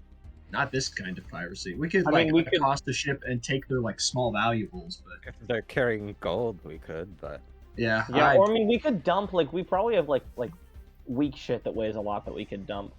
we don't. But we could bury shit. X marks the spot. Oh, now The that question just- is like we don't. We're gonna need to get it all anyway. Really. Well, I mean, my Should we point is just- we have like ballistas that sell for not that much in weight. Well, they sell for 200 in my mental. Yeah, And they I don't feel like weigh. we should sell to like Amon just to drop some stuff off. Yeah, how many? Let's see. It's like 360 miles or something Yeah, like let's just that. go to Amon. Let's just Yeah. we've got a full crew. Let's just Yeah. go to Amon. That's a great Yeah, idea. that's what I'm. Yeah. Yeah, I like. Yep. Yeah, Alex. Let's just start making our way there then. Okay, even tonight. Should only take. Yeah. Okay, we get, I'm not like- gonna like. Yeah, we get like files of progress tonight. All right. Yeah, it's. Alrighty, next day. How's the tonight? How's the morale of the ship doing? incredible. I mean, this is how piracy is supposed to work. Like the other two engagements, even though you won, that's still damage morale because that's not how piracy is supposed to be. This is how piracy is supposed to be. You roll up, you show them gun, they say, "Oh God, don't torture me to death," and then you take their shit. The overwhelming majority of pirate interactions never involve like actual violence. It's just you take their shit and leave. Was there some stage of this whole agreement where pirates were rolling up and just torturing everyone on board? Yes. To like gain like that in real life, reputation? what actually happened in real life was you had privateers who had like codes of conduct they had to follow. But as the golden age of piracy started and you no longer like, and people started becoming full on pirates, what they would do is they'd establish individual reputations. So for example, you'd have like, you know, the Queen Anne's Revenge, for instance. Blackbeard horrifically tortured hundreds of people to death to establish his reputation across the Caribbean. So when he like, there are famous stories of pirates who took like 6 ships in 1 month. Those ships didn't fight back. They just showed up to the ship, took enough that their cargo holds were like, you know, 3/4 of the way full, and then they just left. They didn't like actually fight because fighting is really, really dangerous because you get tortured to death. Same Like that same one scheme with half-elf. mercenaries. Yeah, basically. Yeah. Except that guy got turned into a cat. Yeah. Fucking sick, dude. That's what happens when you fight back. That's why you don't fight back. You just become a cat. Yeah. They saw the halfling foot around Adrian. All right, and where did he say? Where did that guy say they were coming from? Which city? Vizclaw. Oh, Vizclaw, my bad. Okay, which of these cities is Vizclaw? The one northwest of Redberg. I'll give you access to the text on that city. This one. Alex, can you just put a big red X over that one? Yeah, do not stop in this harbor. They also That'd be probably great. stopped at Yechtenberg because they had Yechtenberg wool in their ship. So do you want to avoid that city as well? Because the cloth you have is Would very they- clearly from Yechtenberg. No, this is just like I'm just worried that like they're going to be able to recognize the Defiance. We're not planning on selling our Yechtenbergerian or however you say that in wool Sure. and Amon. So Well, if you are worried about like having a wizard do sending or something, like that's how they figured out, you probably want to avoid Redberg as well, because that was an official envoy of the King of Hethon. okay, yeah, I'll avoid Redberg as well. Okay. Big old X over that one. Sounds good. Alrighty then. Cool. Back to good old Galadrim. The next day, let's get ourselves 2 navigation checks. Are we doing normal speed or fast speed? Normal speed. What's our estimation for is this or nearly 1400 number? Is that how many extra pounds we have left over after 98 tons, or is that something else? That's the Are we estimated selling money. in Amon or St. Kenezzer? Oh, okay. So we're going to Amon, not We're going to St. Amon? We could, Yes. St. Kenezzer is about to get like nuked, right? Well, Oh, right. If it hasn't maybe. already been. Yeah, you guys heard that back in the city-state like 4 months ago. So it may have already been conquered by now. Oh yeah, if it's already been, if it's back on the up and up, right? Like if it's already been conquered, it's probably up and running again, isn't it? Do you want to do deals with Al Sarah? I don't see why we wouldn't. Fair They enough. buy things, don't they? They do buy things. Do They sell care things about too? piracy? Do they care about piracy? Absolutely. Piracy is illegal. Yeah, let's go to Amon. I thought that it was only illegal if you did it to them, It is only illegal if you do it to them. and we're not So doing it they'd to them. be fine with robbing Hethanians. Probably. Yeah, I personally I'd vote St. Kenezzer, but I'm fine with either. Classic Why? Alceranian bias. May I ask Why doesn't why? that surprise me? Like sincerely. What are you Then asking? Why? Huh? Oh, I think that if they're taken over by the Senate Emperor, they'll have more coin than whatever peasants are living in Amon. I don't think we have enough, like, of valuable stuff where I'm worried about the city of Amon literally not possessing enough. No, I just think that they'll Wealth pay less paper per stuff. thing. That could be true. I'm saying per. Maybe. He do be cooking. Now, something If to keep in mind is, even if St. Kenezzer is conquered and is fully a part of the new Alceranian Empire, they would have been conquered less than a couple months ago. Like, the quickest they could have been conquered is 3 months ago, which means they are a newly conquered city. Okay, we can go to Amon then. Amon will probably know how that place is doing a lot better than like Fendar did, so we can probably get an update from them on how it's doing. Hey guys, heard the house conquer going? Hey guys, channel update here. So Sinkin has burned to the ground. They're all dead. Okay, that's 2 passes, Jackson. Yeah. What do we know about Amon? It's like ruled by that human dude. But Yeah, it's you've like heard a couple things about fake Amon. dude. So from the first thing you knew about Amon was just general information from Rudel, which he told you it was a shithole because as far as he knew, no warlord was ruling over it. When you got to Galadrim, you learned some more updated info, which is that some random human adventurer from Mythosia just rolled up in the city with him and a bunch of his former adventuring buddies and just conquered the city. And then you learned some new information in Fendar or Lenthal, I don't remember which one, that it is a big trading hub with Al Sarah because the Amon Sound is heavily patrolled by Al-Saranian warships. And these are not like Al-Saranian like from the region, specifically they are loyal to the Ascendant Emperor. Snort Cool. sniff. Snort sniff. Sorry. No, it's okay, we love No, snort you're sniff. Zane It's did like my not hear favorite the- part of the episode. Do not say Like that. I'm not being like ironic or anything. Like I love it when it happens. All right, so you guys travel 10 miles today. Sorry, very little miles today because there's no wind. So it's just the rowing of your men carrying you forward, which without wind is nightmarish. But you do get rained on, so you can add a little bit of water. We'll see. You can We add don't want to think. Yeah. 3 days of water. Let's see. Do we want to actually do that? We do. 99 tons. We're right on the edge. And then we also need to we would have had to oh my god. We would have had to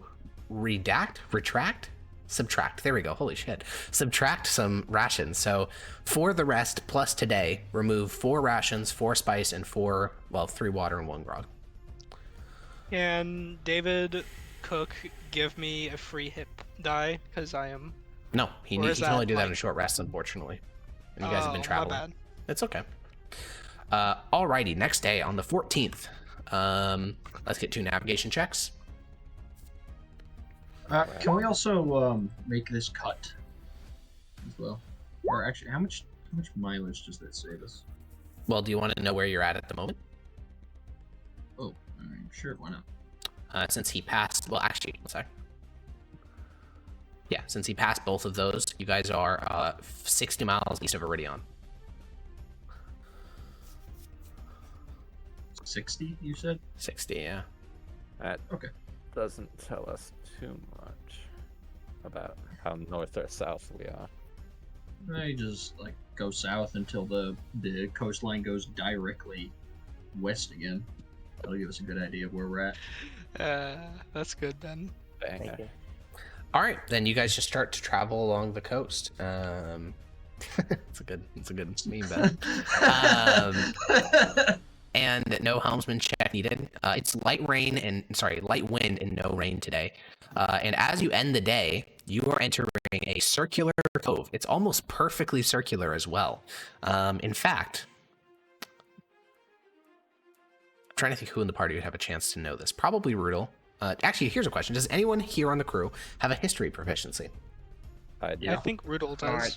Unios, no, does Snort actually have a history proficiency? Maybe. Okay, if you have one, roll a history check. Oof. Oof. Yikes. Right. Adrian doesn't know. where Unios this and is. Rudel, both of you know the world shattered about 1275 years ago. It's a pretty big event. It's kind of the year zero is when the world split. And how that happened isn't really well known. But there are some geological things left over from that, and you are currently in one of them.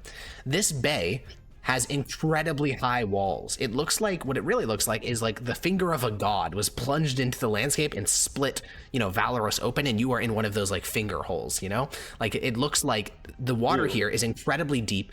Around you are these incredibly tall cliff faces, and the bay itself is almost perfectly circular, like a perfect sphere, cylinder around you, plunging deep into the earth. So when you look into the water here, it's like black because it goes so deep instead of like the shallow water you're more used to in these parts of Galadrim. So Interesting. Neat. that's where you guys end the day. remove a ration, kinda nifty. remove a grog, remove a spice. Alrighty. Do I know anything specifically about this part of Galadrim? No, just that no one lives Yeah. here, like, because it's jungle, like, in literally all directions of land is just jungle. So Is Okay. there any like lore about these, like what people think caused the shattering? depends what culture you belong to. Within the Delian League, it is generally believed that the cruelty of the half elves was recognized by, depending on which god you worship, the Morning Lord or the Hellion gods or whatever.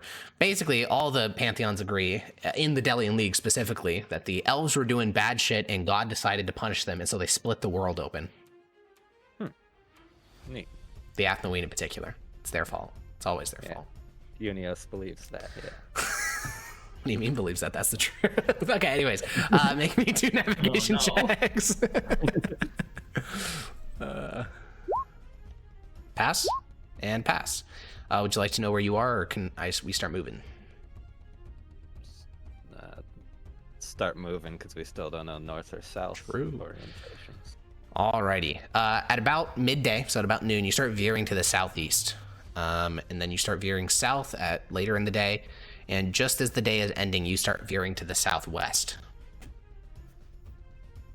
But so far, you've just been traveling. Nothing crazy. Okay. Next day. Ration, spice, grog. Next day, let's get more navigation checks. It's strong wind and no rain. This is about the perfect day for the Defiance. Hell yeah, dude. We're gonna be schmoving. Oh yeah. Pass and pass. Alrighty. So today, what do we want to do? Do we want to know where we're at? Do we want to try to do any wacky movement, or are we just following the coast still? I figure we're around here given your description, so if you Yeah. wanted to cut across, this is when we do it. I don't know why we would, other than, do we know if Blue Haven affects this area? As far as you know, it doesn't. Ah, there we go. As far as we know, it doesn't, which is good enough for me. Let's make the cut. That's okay. That's some logic Cool. right there. All right, let's get a helmsman check then. Oh, So okay. like, if we miss this, we could just go Yep. to the end of the world. Okay, you want to go? I think 1 day of travel would be enough to say that you overshot it a bit. But yes, you would be missing Galadrim entirely. So let's aim for like that then. By the way, Yeah. Eric, Like how's 2 my miles off. how's Dorian doing at learning about navigation? Awful. Awful. All right. Yeah. Figures. Do the risk. Do the risky. Uh-oh, I risky. need Papa Unios, bail me out. Yeah, I've got 10 sailing back. Go ahead. It's a risky one. Do I need to roll more, Eric? For No, you already navigating? rolled your navigation stuff. It's just Ethan doing his helmsman stuff now. What did you say? You said it was a good day, right? It's a great day. Strong wind, no rain. Yeah, 14 should be fine.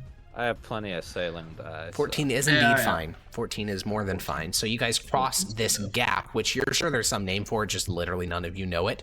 And before the day's even over, you are moving so fast that by about 3 o'clock you see the coastline. Like, you cross that entire gap in, the first 3/4 of the day. So you still have plenty of hours of travel left. So you are just fucking cooking. You are going so fast. As the day ends, you start to curve to the northwest, and you end the day with jungle to your east. Or, no, sorry, to your north. Great day for the Defiance. West, hell yeah, dude. All right, we Does it? should be in Amon by like tomorrow. All right, food, Maybe the spice, next day. grog. Maybe the end of the world. How are we doing in terms of supplies? Any of them getting low? We're getting kind of low on grog. Sag. All right, probably good to buy some more than.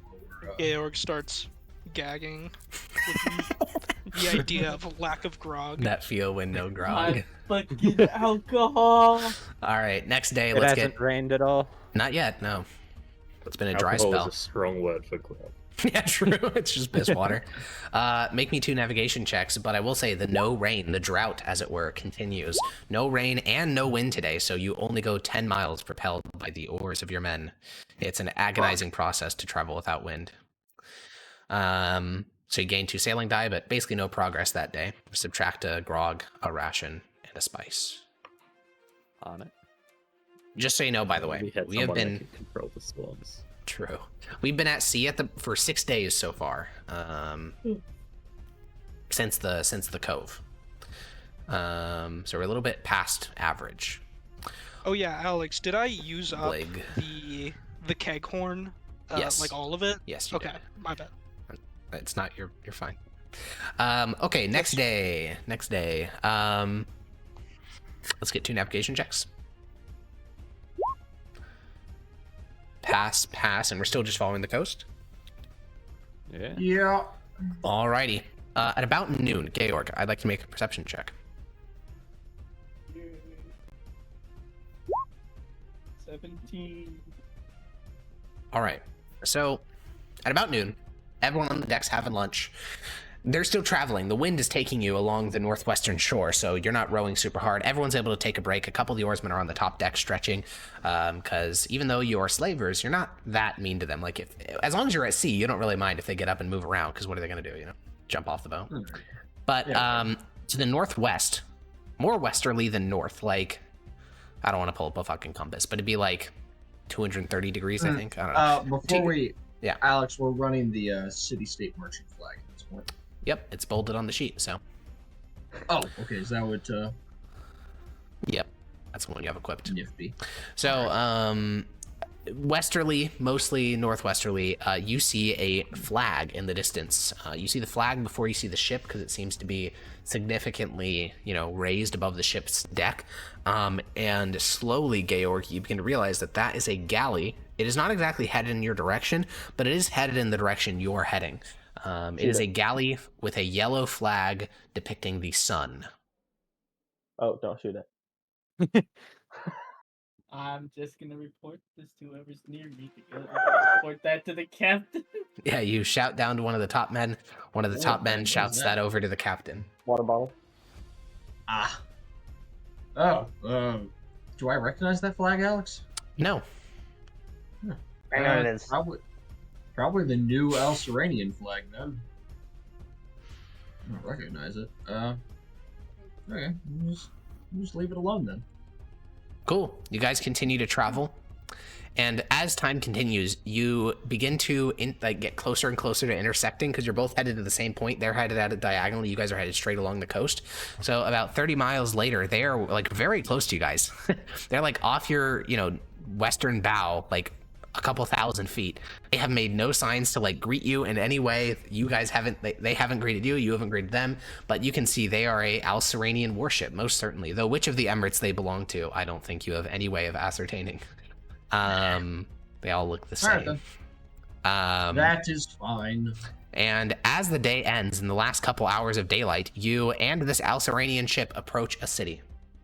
The city has walls. What are they equipped with? Are they equipped with cannons, I imagine? They are equipped with cannons, yeah.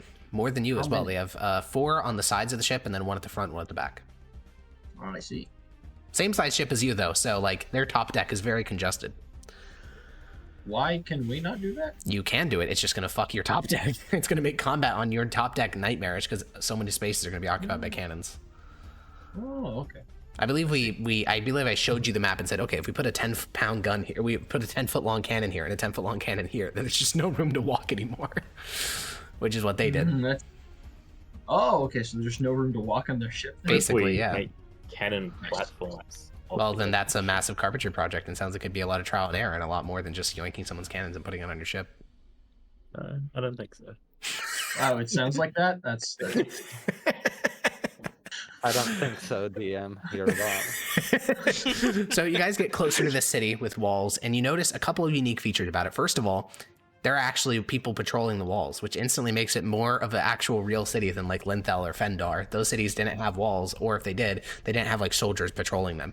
You also notice that in the harbor, there are 4 Alceranian ships, and there are 8 local ships flying a flag that is so ostentatious. It's a purple flag with gold like sunlight beams radiating through it. It's the fanciest flag you've ever seen, and it's for this singular little city-state on Galadrim. A purple flag? Yeah, purple flag with gold lines radiating through it.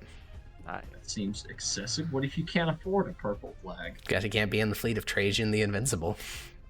Get fucked, I guess. All right. And as you guys go to land, a little tugboat comes out to greet you. And the man on board it's like a weird fusion between Mythosian and Alceranian in terms of like clothing dress. Like it's like silk, but it looks like he's wearing it like a toga. And he's at the prow of this vessel. And he will shout up to your deck and say, "Lower your ropes." I'll motion for them to do so. Yeah, you lower your sails, a rope ladder is extended, and this bureaucrat climbs his way onto the deck of your ship, and you start to get flashbacks to Ravinium. He says, Nads. What is the name of your vessel? The Defiance. And from where do you hail? Talking in a grand sense or more immediately? What city does your ship belong to? Where is it registered? We are registered in the city-state, right, Alex? no, you're not registered there. You're a pirate ship. You're not registered anywhere, but you have a flag from there. Oh, I see. We're a private vessel, but we operate mostly out of the city-state. I see. May I see your manifest in your ledger? Yeah, of course. Do you take him and show him your real manifest and your real ledger? As opposed to... Your fake ones that you falsified specifically for things like this? What is on the falsified ones that isn't on the real one? All the cannon, all the gun, all the fire moss, the magical armor, all the extra flags, the 80 tons of stolen gear.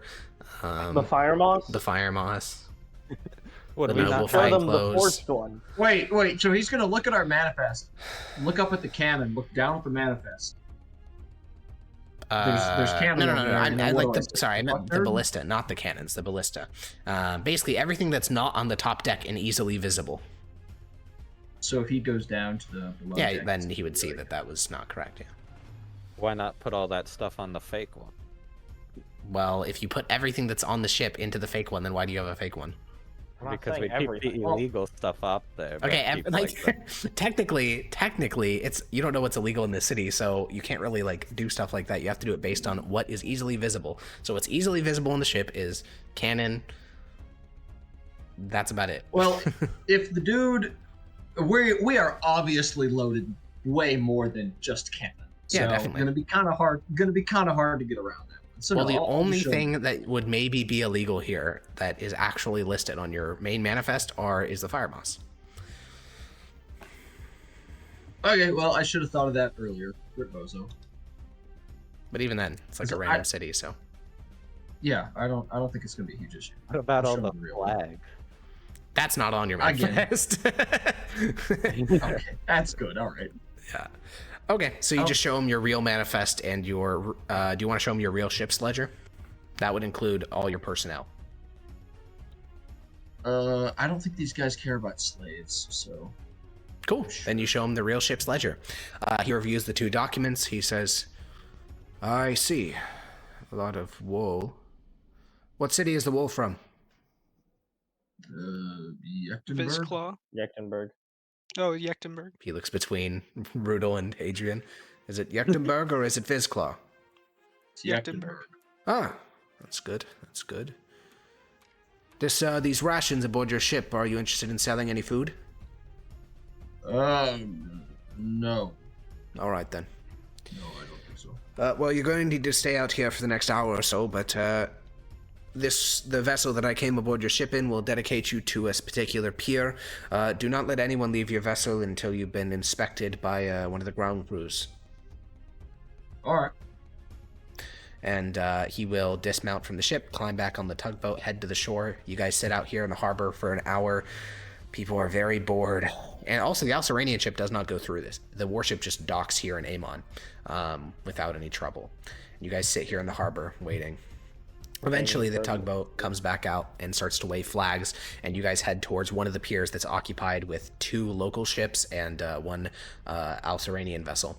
And as you dock, a group of 6 men, 2 of which have the tan skin of Alceranians, 2 of which are humans, and then 2 of which are local half-elven Galadites, and they're all wearing the same uniform, which is breastplate, spear, shield, and these like plumed helmets with like yellow like horsetail helmets.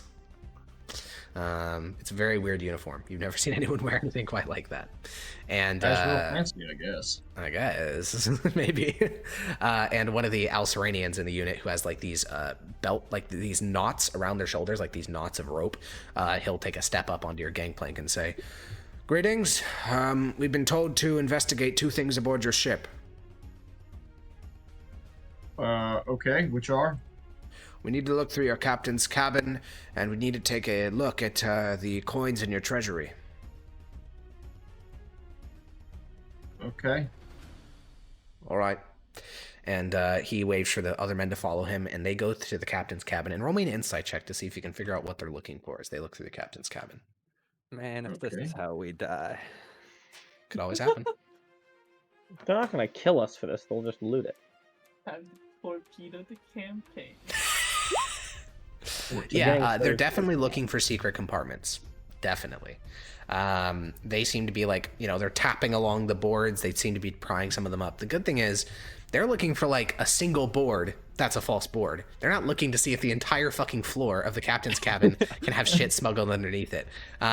Also, that you can't access this hidden compartment from the top deck. That's not how Shaibon designed it. You access it from below. So they're just never going to find it. At least that particular What a hidden guy, compartment. dude. Yeah. Based Shaibon. So they just start tapping the floor. Come on. Yeah, they just start tapping the floor with spears and they find nothing. Then they go to your treasury. All right, then. And this one, you've no fucking idea. They just start looking through your coins and they start looking at the faces on the coins, like where the coins were minted. And they look through all of your gold coins, and then they're done after they've looked through all your gold coins. Really? It should all be over the world, just right? like a bunch of places, right? Yeah, so there's 3 major locations that your coin hails from, which is Hathon, the city-state, and Mythosia. That's like the majority of your coins. You have a couple Makes local sense, right? Galadrim coins, but that's about it. All right, What then. are you guys looking for? One of the men he's not one of the ones looking, he's just like a guard standing to the side, and he looks down at you. That is not for you to know, little halfling. Okay. Sorry, they're looking at all the little faces. I don't know if there's like a bad kind of coin. There is a Because bad if there kind is, of I don't- coin. Do I have any? And I'm gonna pull up my coin purse and like show them what I've got. How many gold coins do you have? 0. And he shakes his head. You're okay. Okay, cool. I want to make. I don't want bad coins. I want good ones. Uh-huh. Is there anything I can look out for so I can know? I don't want to be doing any crime with bad coins. If you see anyone with large amounts of Al-Saharan currency stamped with the face of the Sorcerer Kings, you make sure to let us know, all right? Oh, I hate those guys. What? We don't hate them. Oh no, yeah. It's I mean, debased guys that are currency. using the. Yeah, that's what I mean. Do you know what that means? Like people trying to use gold that's like bad gold now. Exactly. There's been a rush of it ever since the war started. We've had people come in with 90% silver, 10% gold. Yeah, wow. Sure. That makes sense. Well, I'm good job keeping your eyes out then. And since you guys have no Al-Saharan currency, because I don't know how the fuck you would have any, they will leave your ship, and you have to register with the harbor master because this is a functioning real city, and you will be charged 1 gold. Functioning real city. Yeah, functioning real city. And since you are on man. such profitable real estate, because this harbor is actually very active, you will be charged 1 gold per week that you spend here. And since you're staying here for probably 2 days, because tonight you got here at like 6 o'clock, and you'll probably want to stay tomorrow as well, the daily rate is actually much more expensive. It's 2 electrum per day if you pay on a daily basis, or you could pay 1 gold for the whole week. That'd be Oh, wait. what, 4 electrum total. Did I do that math wrong? Wait, 7 days? Yeah, actually that would be. No, I did the math right, because 2 electrum per day is more expensive than 1 gold for a week. Okay, yeah, cool. Yeah. I did it right. We're only going to be how many electrum to a gold? 10. Yeah, we're saving money by paying daily. Yeah. Okay, so you give them for 2 electrum for tonight. There is a curfew in this city. You cannot leave the piers. Like, you can't go on and off ships after 8 o'clock. They lock down the piers with, what do you call it, barricades. So, since you got here so late, your crew has to stay on the ship for the evening. Okay, they don't have any money, right? They do. They have lots of money. You guys gave them more money.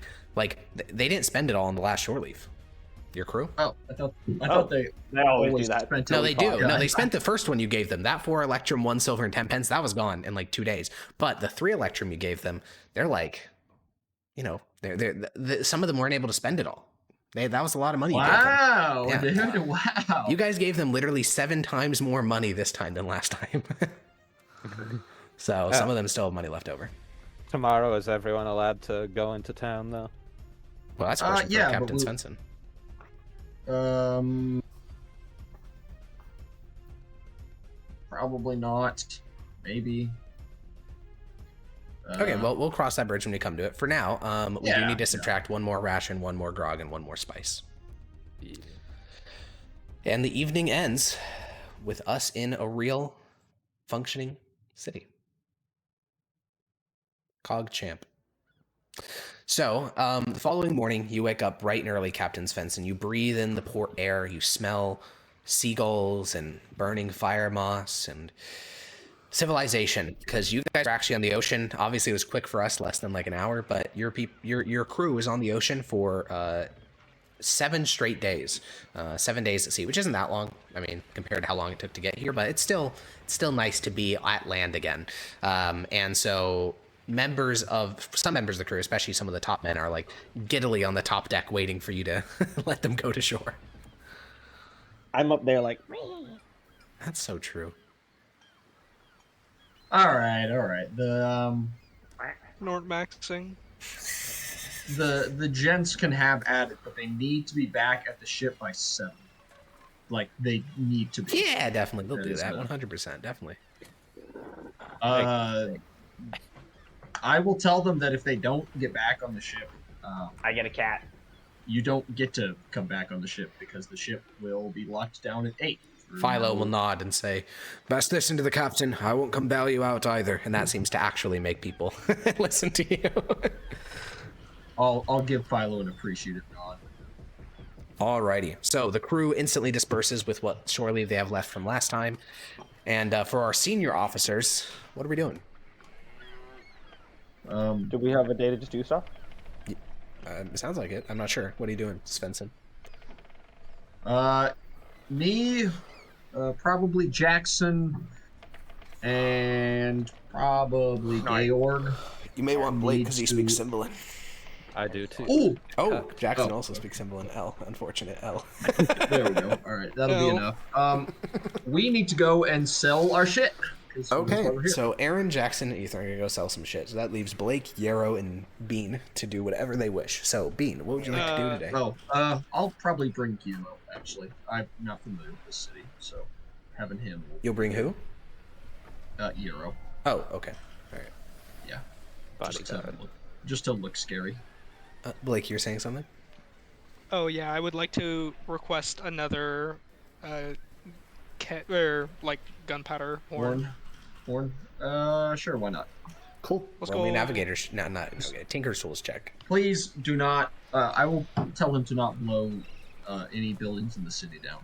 Jesus Christ. Was not planning on it, Well, That's you like say super that. villain. but- I don't know, you blew yourself up last and time. I would like Okay. to add another +5 to this. So Alright, that is 18. 18. All right, let me pull something up and let's talk about double packed rounds. So pulling it up. I'm pulling it up. Ben, make noises. I'm pulling. I'm snorting. I'm All snorting. right, thank you for that. Casting lightning bolt. Okay, I'm so lightning. I found the thing I was looking for. Lightning. So basically, Like, don't ever do an impression of me like that again. Unfucking acceptable. so this is how Gamer double packing sword. works, Brutal. Every Yeah. time you want to make a double packed charge, you need to make a Tinker's Tools check. On a nat 1, you will blow yourself up. Once you have a double packed charge, that is a bullet. You can fire it once. The way it works is your misfire on your gun doubles, and when you fire, even if you don't misfire, you take 1d4 fire damage, and if you misfire, you take 2d4 fire damage, as well as the gun breaks. However, the benefit to all of this is that if your double packed musket hits, it does double damage. Nice. But you will literally always hurt yourself by doing this. Wait, also it's bad because you need a whole action to load it, right? 'Cause you have to roll Tinker's Tools check to double pack. Well, you can do that outside of combat. Okay, so you can preload the first shot. Well, no, I mean, you can make as many double pack charges as you want beforehand. Oh. Because you're not, what he's doing, he's not just like, he's not pouring in 2 separate gun cartridges in, he's making a gun cartridge, a black powder cartridge filled with way more gunpowder than usual. I understand. I understand. So you can make them in advance, but you will always So take he damage learned from that with them. a 13? So do I have Yeah, because it's like one- not that crazy of a skill. It's like it's a well-known thing about double packing. It's just risky. That's why most people don't do it. Because a normal what is commoner it? will literally kill themselves doing it. Do I? What is it? Do I currently have a double pack? Yeah, you have charge? one double packed charge. Okay. Nice. Cool. Alrighty, Bean, is there anything you'd like to do today? Yes, I would Good old like Bean Schmeen. to. I would like to go into town. Yeah, you walk on And into Amon as a halfling, you get a lot of looks. I would like to find an apothecary. Whoa, big words. Okay, yeah. Would you like to take anyone with you as you head into the city? Yes. Who was the guy that helped me last time? Hold on, let Taloy, me good old find him. Taloy. Taloy, yeah, Taloy's the goat. Yeah, he's a big fella. He's not very smart, but he's a big boy. He's a big Tabrashan Yeah. boy. And Taloy! he's like laying down on his hammock. He is covered in sweat. He'll look up and say, Hi.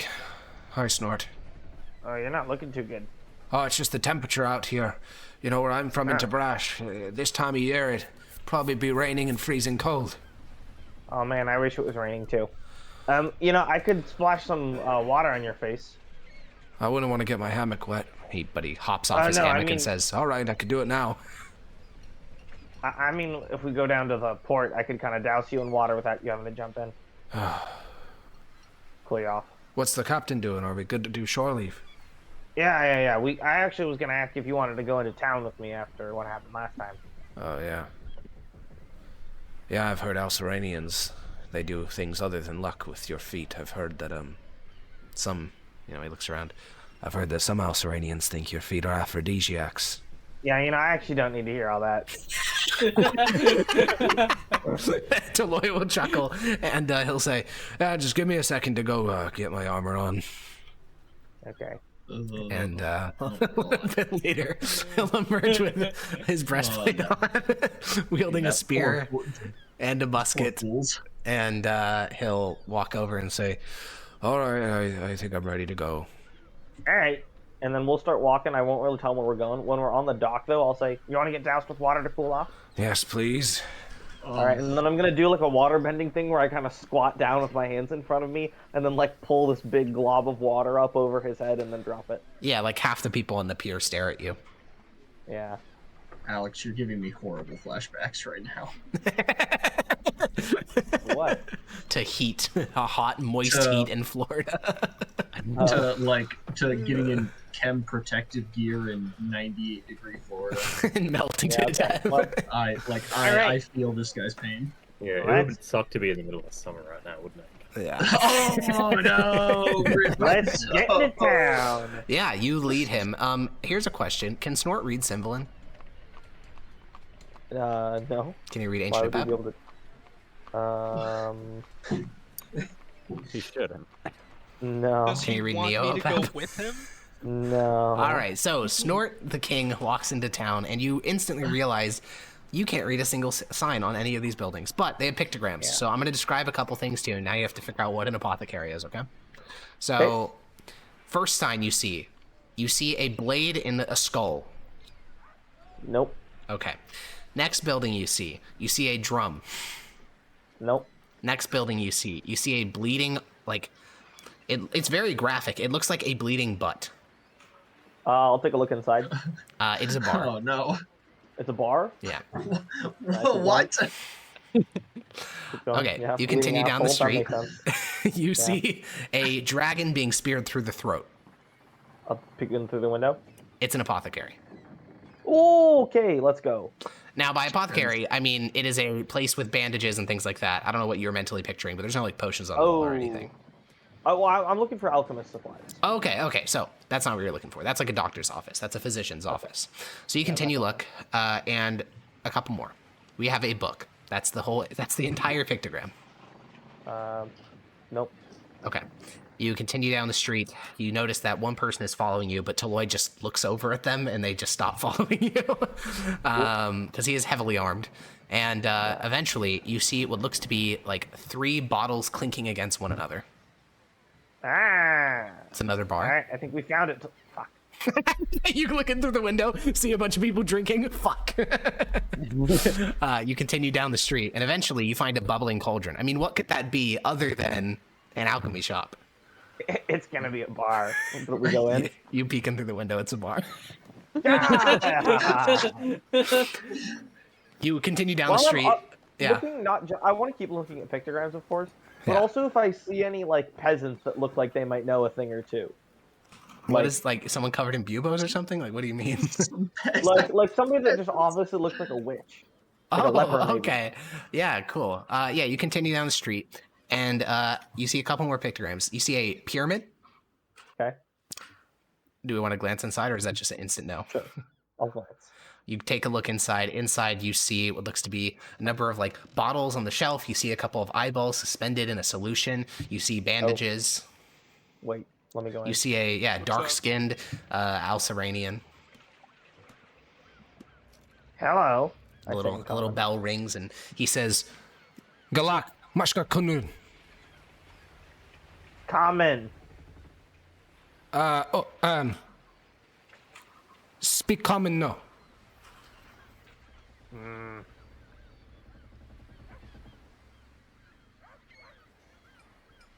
Alceranian? Galat. No Alceranian. Ah. So based. Enfri Hazud? No Hazud. No Hazud. He said the word. He can't speak Dwarvish. I look around. Are there alchemist supplies on the wall? they're defined. Shit on the wall. Yeah, there is stuff on the wall. Basically, it's a mixture of local reagents used for like herbalism stuff, as well as like things like the glassware that you would use for alchemy. Though you don't see stuff like finer powders and stuff like that. Those would likely be in the back. He wouldn't just have them where they could be yoinked. Yeah. Okay, I'll point at like some of the glassware. And then I'll hold up my coin purse and say, and I point at me and then I point at the coin. He'll slowly nod and he'll like go point at the glass where you're pointing at and like lift it up and point towards it like you want. All right. And he walks over to the counter and starts to wrap that up and says, else, more? I'm gonna put down 5 electrum. He holds up he holds up a single finger. Anki? No more. He like does like the thing with the arms where it's like side to side arms, like tilat. Okay. I come back. I shake my purse, having like not many coins in it. Yeah. And then I leave, but I do like hands that are like open palm, telling him like a waiting kind of thing. Yeah, he just seems totally confused. He doesn't understand. He just puts the bottle back. Okay, I take my money and I leave. Yeah, Taloy walks out with You you. could just get Rudol, bro. Rudol doesn't speak Alceranian, does he? He speaks Sinvalin and Dwarvish. That's Okay. Oh, Dwarvish. Okay, yeah, he did speak Al Hazud. Okay.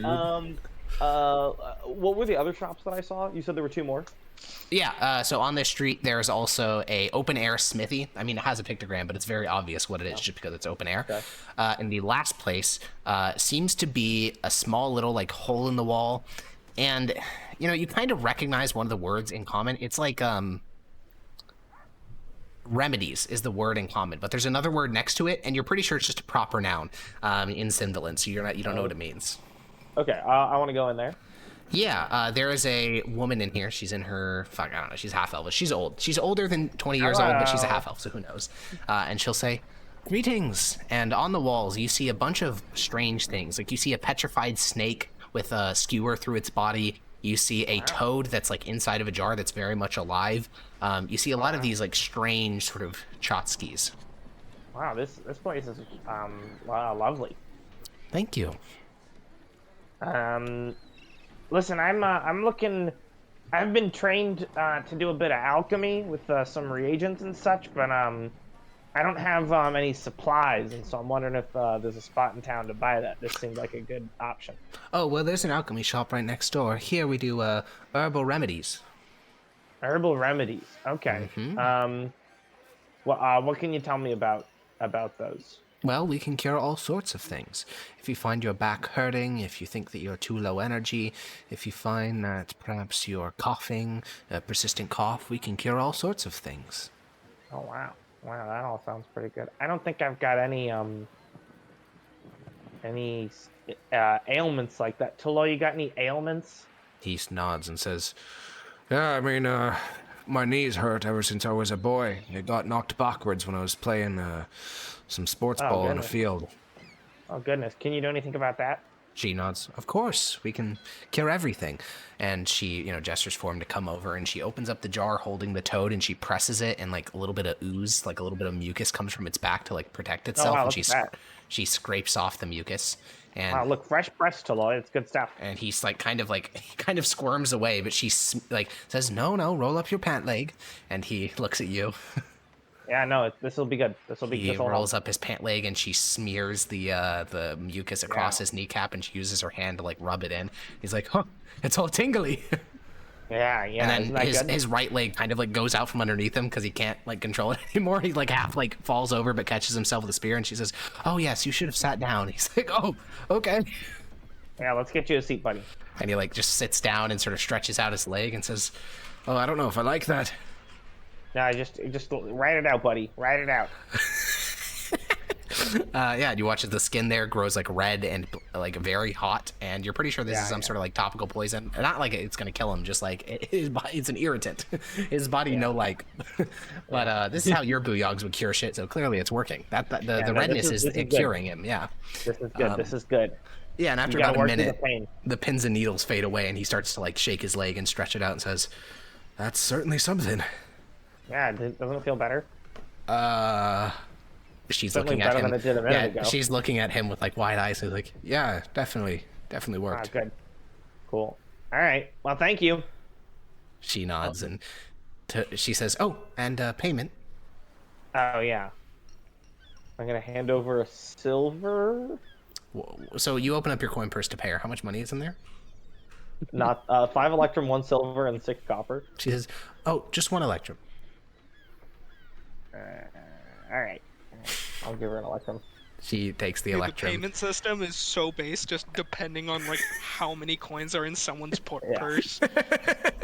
She takes the electrum, and Taloy, pulls himself up with his spear and follows behind you. All right, we got to go find Rudel. Okay. I heard he's Wait. giving out money to people, and I want him to buy me stuff. Did you just pay $100 for a woman to rub a toad on that guy's knee? I healed him. I'll have you know. Okay, He's sorry. healthy now. Also, I healed Alex, a member of yeah. your crew. What's up? the bleeding butt is the most insane name for a fucking bar. That's not the I've name. ever- That's just what the pictogram shows. that. I'll have you know it's effectively called the Bloody Rectum. Thank you very much. means that's not. Bro, we should That's open a bar literally together based so as bad. fuck. That's the most deranged name for a pub I've ever heard. All right, Rudel time. Yeah, Bruno, where would you be at, like 10 in the morning or something? Rudel. Probably, like, with the carpenters, just like working with a little bit of gunpowder instead of, what is it? Okay, Brutal so moment. you probably don't be in the lower hold to do double packing. So you're on the top deck of the ship, practicing double packing and seeing like how much you can pack without your gun blowing up in your face as snorts on up to you. Rudel, What is it, Snort? you speak Hazood, right? Yes. All right, I met a guy that sells things, and he speaks Hazood, but I can't talk to him. So I was wondering if you could translate. All right. Cool. Also, I was wondering if you could buy the stuff for me. It's more of a quartermaster problem than me. I heard you had deep pockets and gave out money to the other guys. I never got shit from you, so I was kind of gonna cash that in now. Yeah, well... you hear me out? I don't think so. Hear me out. You know how you're always doing research with your gunpowder, right? Yeah. I'm looking to get alchemy supplies because I'm a trained alchemist. That's part of my booyog training. Mm-hmm. Sorry, halfling training. Yeah. And Um, Goblin, I mean, halfling training. part of my training as a halfling. And so I'm just looking to get some alchemist supplies so I can do a bit of alchemy. And I thought that Yep. you might want to be my patron for that, considering that you're my boss and I do so much hard work for you, and I've been learning carpentry, and I'm kind of holding down the ship, and don't get a lot of credit for that. Well, you are gonna get paid. Because No, I that's know what the that. ship I know shares that. are for. But everyone else is getting like little goodies and things, and you buy them drinks, and I'm really just trying to help out the ship more by doing alchemy. I know how you're a big like potion guy, right? Don't you like potions? I know how to do it, but that's not really like No, something I do around here. I know, so that's why I'm gonna do it around here, and then we can both reap the benefit. All right. We'll Yeah. see how much it costs. Okay. All right. And if it's too much, then we'll figure something out. All right. All right. All right. Let's walk down there, and I'll Taloy, Rudel, and I'll just start marching down. The two of you guys approach the Three Taloy's coming. Three, true, good point. The three of you approach the alchemy shop again. You still can't read any of the signs. Rudel being here doesn't help because this one's written in Ancient Apep. But three of you guys head inside.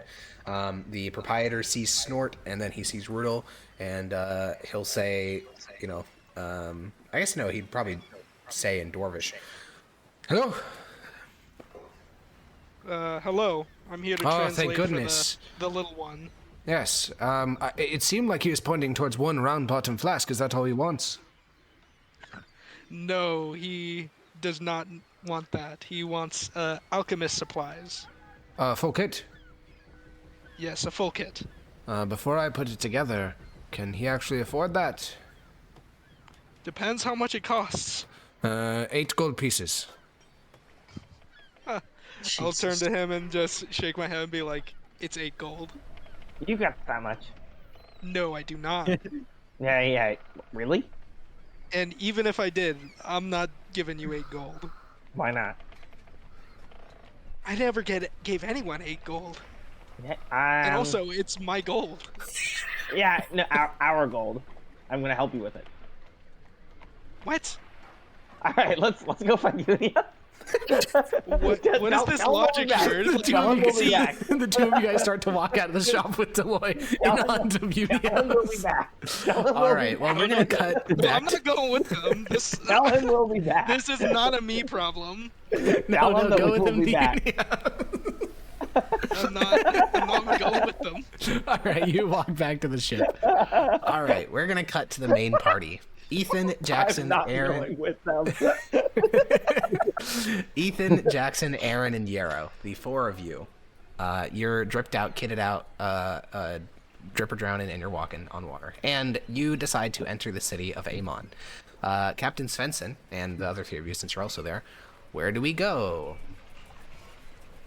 Well, a good place to start would be where do the find where the caravans from Vendar come in, because he said they travel over land, and I imagine that would be a rather big and obvious sort of holding area for all that stuff.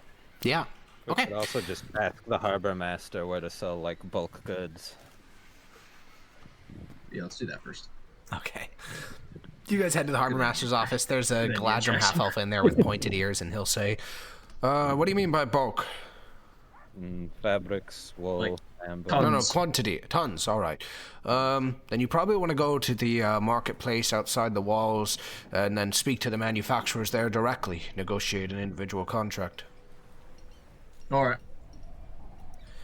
and you guys make your way to the marketplace outside the walls. It's on the eastern edge of the city in the direction of Fendar. It's a massive open-air bazaar in the Al-Seranian style with tons of little like meeting rooms and restaurants and meat. You see, you know, slaughtered dogs and cats and goats and chickens and pigs and cows all cut up and their cuts of meat being sold. Bread, freshly baked bread, wine, beer, everything you could think of is being sold in this market. How do you go about finding the manufacturer? Well, specifically, we're looking for someone to sell. Oh, we have a bunch of stuff to sell. Okay. I guess a good place to start would be fabrics. Someone who has a lot of fabrics. Yeah, you find a couple small scale like places where people are clearly just selling old clothes, but eventually you head into what is almost a warehouse filled with various fabrics that people would take home and then turn into larger garbs. Okay. Yeah, it's a good place to start. So you just speak to the proprietor? Yeah. Okay, you speak to one of the half-elven women on the front line selling stuff. She gestures you towards her boss. That woman gestures you towards her boss. That guy gestures you towards his boss. So you spend about an hour and a half in this fucking warehouse, like getting sent to increasing people up the supply chain. Because every time they hear you say 79 tons, they're like, okay, well, I can't do that. So they keep pushing you higher and higher. And eventually... The city is indeed run by a Mythosian, Yeah. And at the end of this conversation and these layers upon layers, you guys find yourself seated in one of the side rooms of the bazaar, one of these it's like part drug room, part tavern, part food place. It's like all of those, and you guys are sitting in a booth across from a Mythosian man with a large hookah set up in front of you and fire moss and little open bowls on the table. And this Mythosian man speaks in. Do any of you speak Mythos? I do. I do, yeah. Great. Then Georg and Vezio, they're like, they have no idea what's being said, but Unios and Adrian, the two of you, he says in Mythos, All right, so you're selling how much fabric? Let's see here. It looks 79 tons. Do you have any examples of product? Oh, We fuck. can bring some. You're not merchants, are you? No. I You're can not. tell. Get one of your... It's from Yechtenberg, if that helps. That does The help. harbor master That's a mentions good something sign. about that. Do you know what type of pattern it is? Eric? you have no fucking idea. You guys aren't cloth merchants. You have no fucking idea. I'm going to say. Since I can, Georg can't speak the language we're speaking in anyway. Georg, can you run back and get some of the processed fabric? He'll speak up in common. The Mythosian will speak up in common and say, Can you grab at least a yard of it? Okay. and then he'll go back to Mythos. The processed fabric, the unprocessed wool, maybe one of the fine clothes. You might buy that. The fur. Yeah, Where's there's where's this? we got like ferret, like fur, whatever from like. What? We did. Didn't we? Talking about the one monkey? Can you set your source to one? The one You did kill a monkey. one This is Andre. true. That did happen. Did we Yeah. skin a monkey? I He don't did. remember. Yeah, skinning a Andre monkey. did it. did. He's a psycho. He's like, oh my god, it's so No. person-like. For the love of God, please do not get the monkey skin. Not that. Why? Yeah, I'll just go grab what they want, come back. Sure. So, How long well, would it actually, take? we'll do this as a little mini game. Georg, you run back to the ship. You walk into the cargo hold. What are you grabbing? No one say anything. Oh God. The carpet, the unprocessed wool, and the How much of it are you grabbing of the 1 unprocessed yard. wool? Because it's just like these big heaps, like clumps of wool. Can I measure out 1 yard? Of the unprocessed wool, I think that's going to be very difficult because again, it's these big clumps of it. It's like I don't know if you ever, yeah, you've probably had long hair before. If you've ever had your long hair shaved, it's just these giant clumps of hair. Like that's basically what you're dealing with. So, how would you measure that out? Do we have any measuring tools on board? You guys have measuring tools, absolutely. Ben, Um, no talking. No talking, Ben. But But how are you going to flatten out the wool into like a straight line where you can measure it? Aaron. What is going on? No, let him cook. Let him cook. we're gonna It's not flatten down the wall. Okay, you do your best to flatten down the wool, but it is not flattening. You would need to process it to do that. Yeah, Alex, you're being unserious right now. I'm just man. I just want to grab the carpet, the fine clothes, and the fucking. Okay, you grab one of the fine clothes. That's easy. You just pick up a whole outfit. Done. Boom, we got that. Next one. 1 yard of the carpet. Of the carpet? Oh, not the carpet. Sorry, the fuck the wool. Not the fuck. cannot remember what it's called. Go to the Are you trying to Defiance say sheet. fabric? Yeah, fabric. Yes. Okay, that's easy. The fabric is in these long bolts of cloth, so you can easily measure out a yard of fabric, have it cut, and then you just have a yard of fabric. Mm-hmm. So we have 1 yard of fabric and 1 of the fine clothes. Are we good? Aaron role playing an alcoholic perfectly. It's roleplay, guys. You just don't understand. Do we have processed wool? No. It's unprocessed. Mm-hmm. It's unprocessed. I'll just grab a handful and I'll run back. Based. Okay, he did it, There it boys. He did is. it. He fucking did it. Fuck yeah. That's why you let him cook. So, while he's gone, What are we eating? the Mythosian merchant will present what he's willing to pay you for what he thinks you have. He'll need to confirm it when Georg gets back, but what he thinks you have is Yechtenberg wool, which is actually very renowned. It's like the finest in all of Hathon, not the world, of course, but definitely in Hathon. So he's willing to offer you 18 gold per ton if it's what he thinks it is. Then for the fine clothes, his gut instinct is to buy it for 3 gold per like set you have, unless it's like very fancy. And then for the unprocessed wool, he's willing to pay you 4,000 pence per ton. Boys, I have no idea. So yeah, I'll put together his offer in general chat just just so we can just so we know what he's offering. So he's offering I 18 think we gold accept it. fabric. Eric, 18. would we have any idea how much these things go for going rate? For some of them you wouldn't, and we'll get to that in a second. I'm just placing the offer in the chat. Unprocessed wool, 4 gold per ton, and then the fine clothes, 3 gold per. So, for the fabric, I think that is genuinely beyond your realm of expertise. Unless there's like a really good argument, I just don't know why you know that.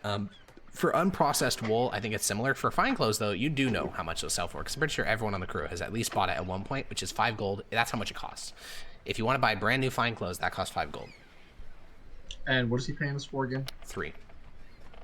I mean, like I don't expect we're going to get retail value for any of One this, would since imagine, that's not yeah. how- Do that's not we that know works, how these so. fine clothes relate to other like fine clothes, or are these like a They look especially much good? fancier, but he was just doing it based on you calling them fine clothes. He hasn't actually seen them yet.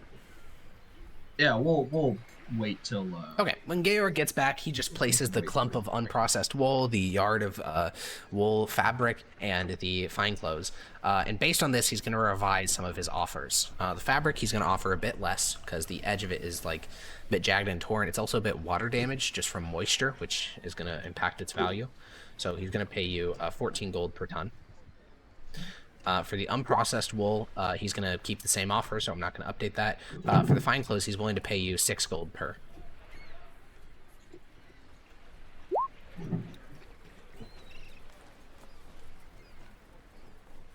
So those are his final offers. And we don't know if like all the fabric is water damaged and Just the one that was brought to jagged him on was a bit moldy. Like, not moldy yet, but it is damp, which means it's going to develop mold unless he works on it incredibly rapidly. Okay, and well, not all of the fabric will be quite this damaged. I imagine the only reason this particular piece is like that is because we grabbed it just from the top. Most of it will have been shielded by itself. He shakes his head. I disagree, but my offer will remain the same. If this one is this moist, then I suspect that the entire stack has some level of moisture running through it. Alright. Fair. Okay. Jackson, can you note somewhere to buy tarps while we're here? Perhaps the next time we just won't make this mistake.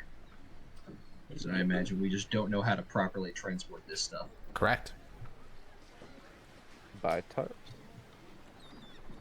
I wrote it on a note card along with all my other schizo ramblings. Fuck yeah, dude. Let's go. If So, you're accepting we'll of these deals, I'm willing to get my accountant to write up us a contract. Yeah, I don't. Yep, that this all seems fine. All right then. All right. We'll have to have this final contract signing in my office. In the Ministry of Trade. It's down near the harbor. That's no problem. And then, just have a couple questions. If you could point us to someone who may buy bulk spices and then bulk jewelry. Spices are easy. Just head Amber. to the bazaar and look for. Actually, I'll just introduce you to Vesnius. He'd be willing to buy them. And what was the other one? Amber. Amber. Unprocessed. Bulk amber. Amber. I don't know anyone. We don't have a big amber trade here in the city. But I'll when we get to the Ministry of Trade, actually, I'll meet you at the Ministry of Trade in an hour. I'll grab Vesnius. How much spice are we talking about? It's only 1 crate. Of which spice? Cinnamon. Cinnamon. Oh, yes, he'll be interested in 1 crate. I'm assuming standard size, 70 pounds. Yes. He'll be interested in that, most certainly. Excellent. And you guys will part, and as you are leaving the bazaar and making your way back into the city, preparing to go get some lunch and then go to the Ministry of Trade, you see one of the Marines from your ship, Toloi, in the distance, walking through crowds of people, and then you eventually see Snort. You couldn't see him at first because people are taller than him and they were in the way, but Snort and Toloi are approaching you. Oh, dear Lord, he found us. Hey guys, Hello, Snort. I have been looking all over for you guys. Of course you have. I'd like to make a request of Unios. Well, I'm looking. I found a spot in the city to buy alchemist supplies, which would be very good because then I could start doing alchemy for the ship and the people on it. And it costs. I negotiated him down. He started at a price that was way too high, but I got him down to only 8 gold. you know how to use alchemy supplies? Yes. Does anyone else on the ship know? No. I don't Alex, trust. Yeah. correct me if I'm wrong, but does alchemy mean something other than changing materials into gold in this day and age? Yes. Okay. Alchemy is potions the and stuff. potions, yeah. Alright, cool. What kind of things do you think you could make? Well, potions is a big one. Basically, I think that I could find random shit in the jungle and turn it into valuable potions. So if you guys just let me sift through things that we bring in, I think I can, like, up their resale value. Turn lizards into, things worth a couple gold. Maybe make something, lets us, like, bomb a ship or something cool. I doubt these supplies would be that easy to find, otherwise these things would be plentiful. Well, the skills are rare. So that's part of it, that I have a valuable skill set. But marketable, in fact. You're right, they're not like, it's not just like common grass or whatever, but we go to pretty exotic places, so I should be able to get some pretty exotic ingredients. In fact, I haven't really been thinking about it too hard because I didn't have the supplies, but we might have already looted some kind of stuff. I mean, we've got monkey's fur, for example. I know some potions that goes in. If Really? you- Yeah. What potions do monkeys fur go in? There's one that helps you like jump, like a jumping potion, climbing and such. Probably sells insight. for. I'm telling the truth. Uh-huh. Yeah. He's just snorting. Yeah, that is Which- true. That this post has been verified by American Patriots. I I'll say- believe I that think- you believe that. Are you sure that no one else on the ship knows? Because if you could convince me the surgeon or crab or someone else would also be capable of using these, I might be more open. I to think it. that Rudel said that he had some experience, but I wasn't sure. If Does he not have a kit? He does not have a kit. Snort can make something to give me and my boys some advantage with boarding, then I'm for it. Yeah, see, lots of things I can do. It can be money. It can be advantage in boarding. It can be jumping. Lots of things. Can you make one of them potions fire breath? Probably, I would, need some ingredients, but the principles, the skills I've got. Yeah. We don't seriously believe he can do these things. He is. What? When have I lied? When have I ever lied to you guys? Well, it's just that it's not that you really lie. It's just that you're uninformed on a lot of topics. So you seem to, Like what? well, how to deal with, werewolves. I was right. If you, I've never said something wrong about a werewolf. If you slit their throat with a fist covered rock, they die. No, Taloy will, there's no way you're gonna dispute that. Taloy will speak up and he'll say, Well, Mr. Snort, you're not very good at keeping yourself safe from people trying to harvest your feet. That was the fumble. I will give you that. I messed that up. So you're following him around, Taloy? Yes, sir.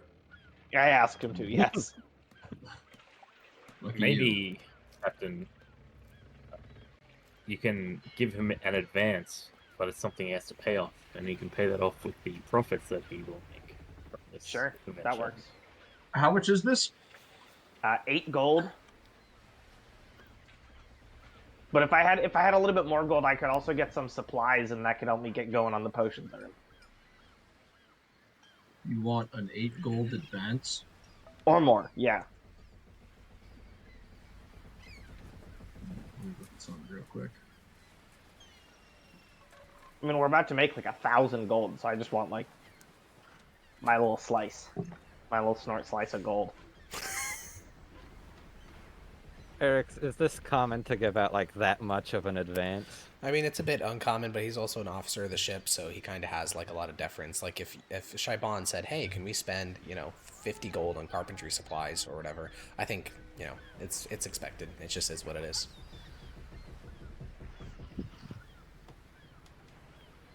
Come on. An 8 gold advance? I mean, Yeah. look at Unios. There's no harm in it, right? If he pays it back. I'll pay it back. We just don't pay him that much at the end of the ship, at the end of the voyage. It's not he has to pay it back. He just gets less money. There's not going to be any having to worry about any of that because it's going to be cash in the bank. Yes, fine. And if you die from someone cutting your feet off, then we take the alchemist supply. Fine. Yeah. Okay. Yeah. So 12 gold. 12. I wanted to get some supplies too. I mean that's more than half of. It's probably a decent chunk of your. You know what? It's your money. Can we afford that, Unios? I'll shrug. We have 453,000 pence. Oh, we got All that. right, Okay, yeah. 16 gold. 12. Okay. Snorts up so All good. right. Free money. I love discovering personal finance tools. Yeah, you head back to the ship since you need to anyways, because you need to put back those examples you got out. You grab 12 gold for Snort. You place the 12 gold into his hands. I would like to find a Rudel. Rudel is incapacitated. Would he not just help me translate again? Oh, sure. I guess he would help you with that. Yeah.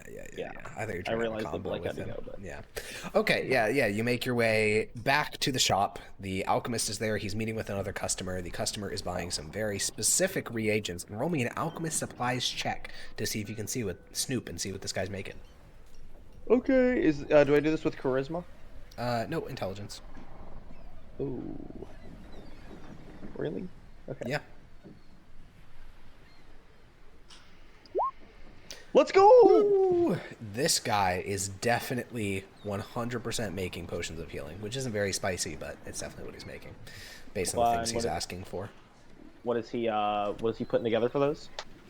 Well, stuff and things. You're not gonna tell me? Well, the answer is that there are certain reagents, and I have them written down somewhere. I just don't have them immediately on hand. So we'll get to that when we get to that. Okay. I have all my potion system somewhere. I just don't have it for this session. Okay. Fine. But yeah, you can walk up and you can hand over 8 gold for the alchemist supplies. Here you go. He Drop will 8 take gold it, on the counter. and he will get all the bottles and burners and supplies and syringes and filters, everything that you need Nice. for your good old alchemist kit. Wow. And that will end up weighing Wonderful.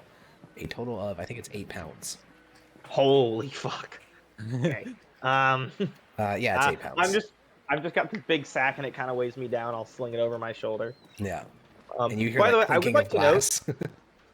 according to like how my background is written, I should have started with alchemist supplies, but I Yeah. decided that that Snort didn't deserve to start with them.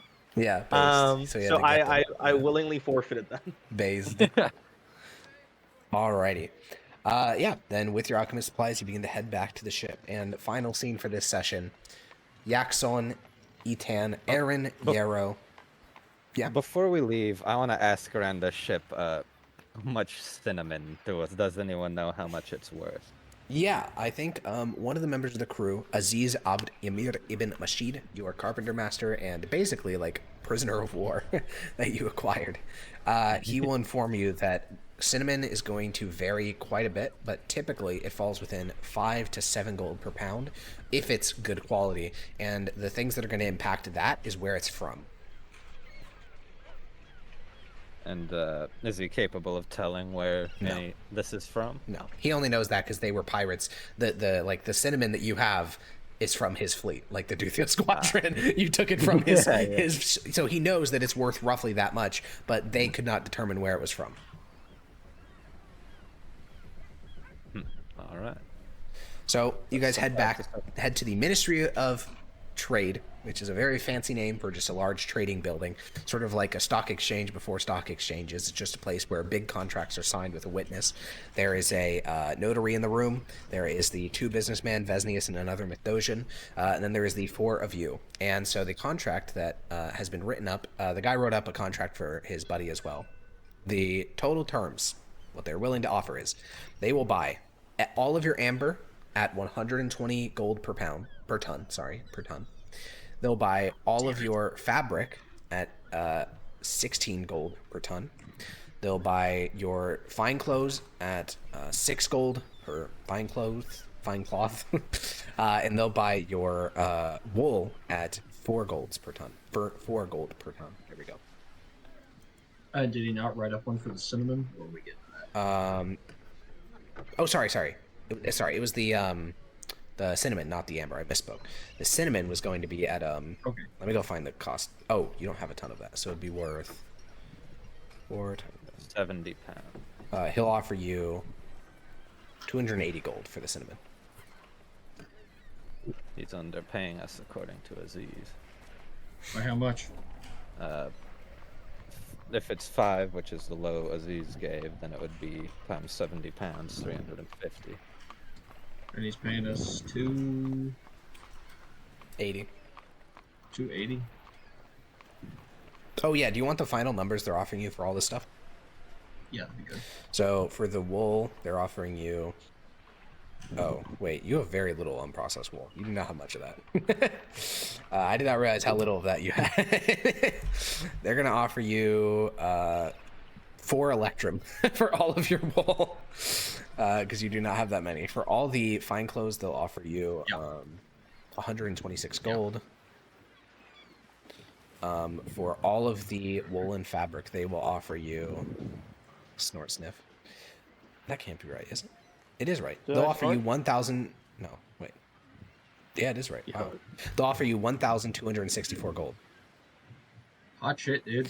So in total, they're offering you... The full package would be 1,670 gold and 4 electrum for all of your cinnamon, all of your fabric, all of your wool, all of your fine clothes. I would argue on the cinnamon a bit, no? Yeah, I'll let you take that. Yeah, let's roll a contested charisma check. Alright. Uh-oh. Uh-oh. I don't think Well, I better can than that, lol. I don't think I can. I have minus. Oh no! Oh, Yeah, wow. He actually lowers the price on cinnamon. He'll pay you 240 for all of it, so you get 40 less gold. No, dude. Yeah, okay. I'd say we'll take that. Okay. All right. So, We- yeah, Unios? We could just hold out on the cinnamon for another port. It's gonna play hard to get.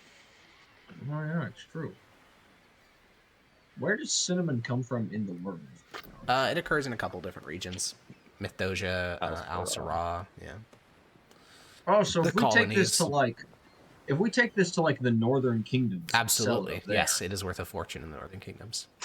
Okay, yeah, that I think specifically will hold out on that. Okay, the other businessman is pissed off, but Vesnius, but the original guy you are doing deals with doesn't care too much. Yeah, So we'll Bozo subtract should've- that amount. So Should have paid us more, Bozo. the new deal is 1,390 gold and 4 electrum for all of your fabric, all of your wool, all of your fine clothes. 1390 gold for Electrum. Mm-hmm. Well, don't add it to the sheet yet. I know. But yes, that is the offer. I'm happy with that. Yeah. Reaction to seems you? good to me. Okay. All right. You guys sign some paperwork. The gold is going to be delivered in installments of chests because it's too much to be put in like coin bags. Incredibly based. And we'll remove all that from your sheet, all the fine clothes, all the fabric, all that stuff. Cool. All that's updated. And Jackson, you can add 1,390 gold to the sheet and 4 electrum. Hell yeah, dude. I think we're up to profit good at this point. You just made $1 million.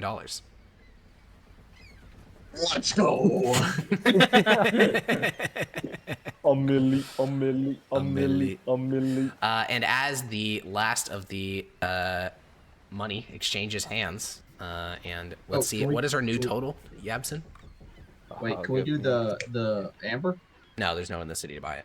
I misspoke when I talked about the We amber earlier. have, according to my calculations, 1,831,737 pence. 1.8 milli, boys, which puts us solidly in the profit good. Solidly in the profit good. Square. Yep. All right. Well, I will see you folks next week for a continuation of the Voyage of the Defiance. Making more money, making more shmoney. Move shmoney schmooze, as they say. More snorting to come. Thank you. Are we YouTube. doing this? Are we doing this next Saturday? Oh, fine. We can do that after. Yeah, we'll figure it out. But More snorting to come. final thing is there is some XP to be gained because you did piracy and you made money.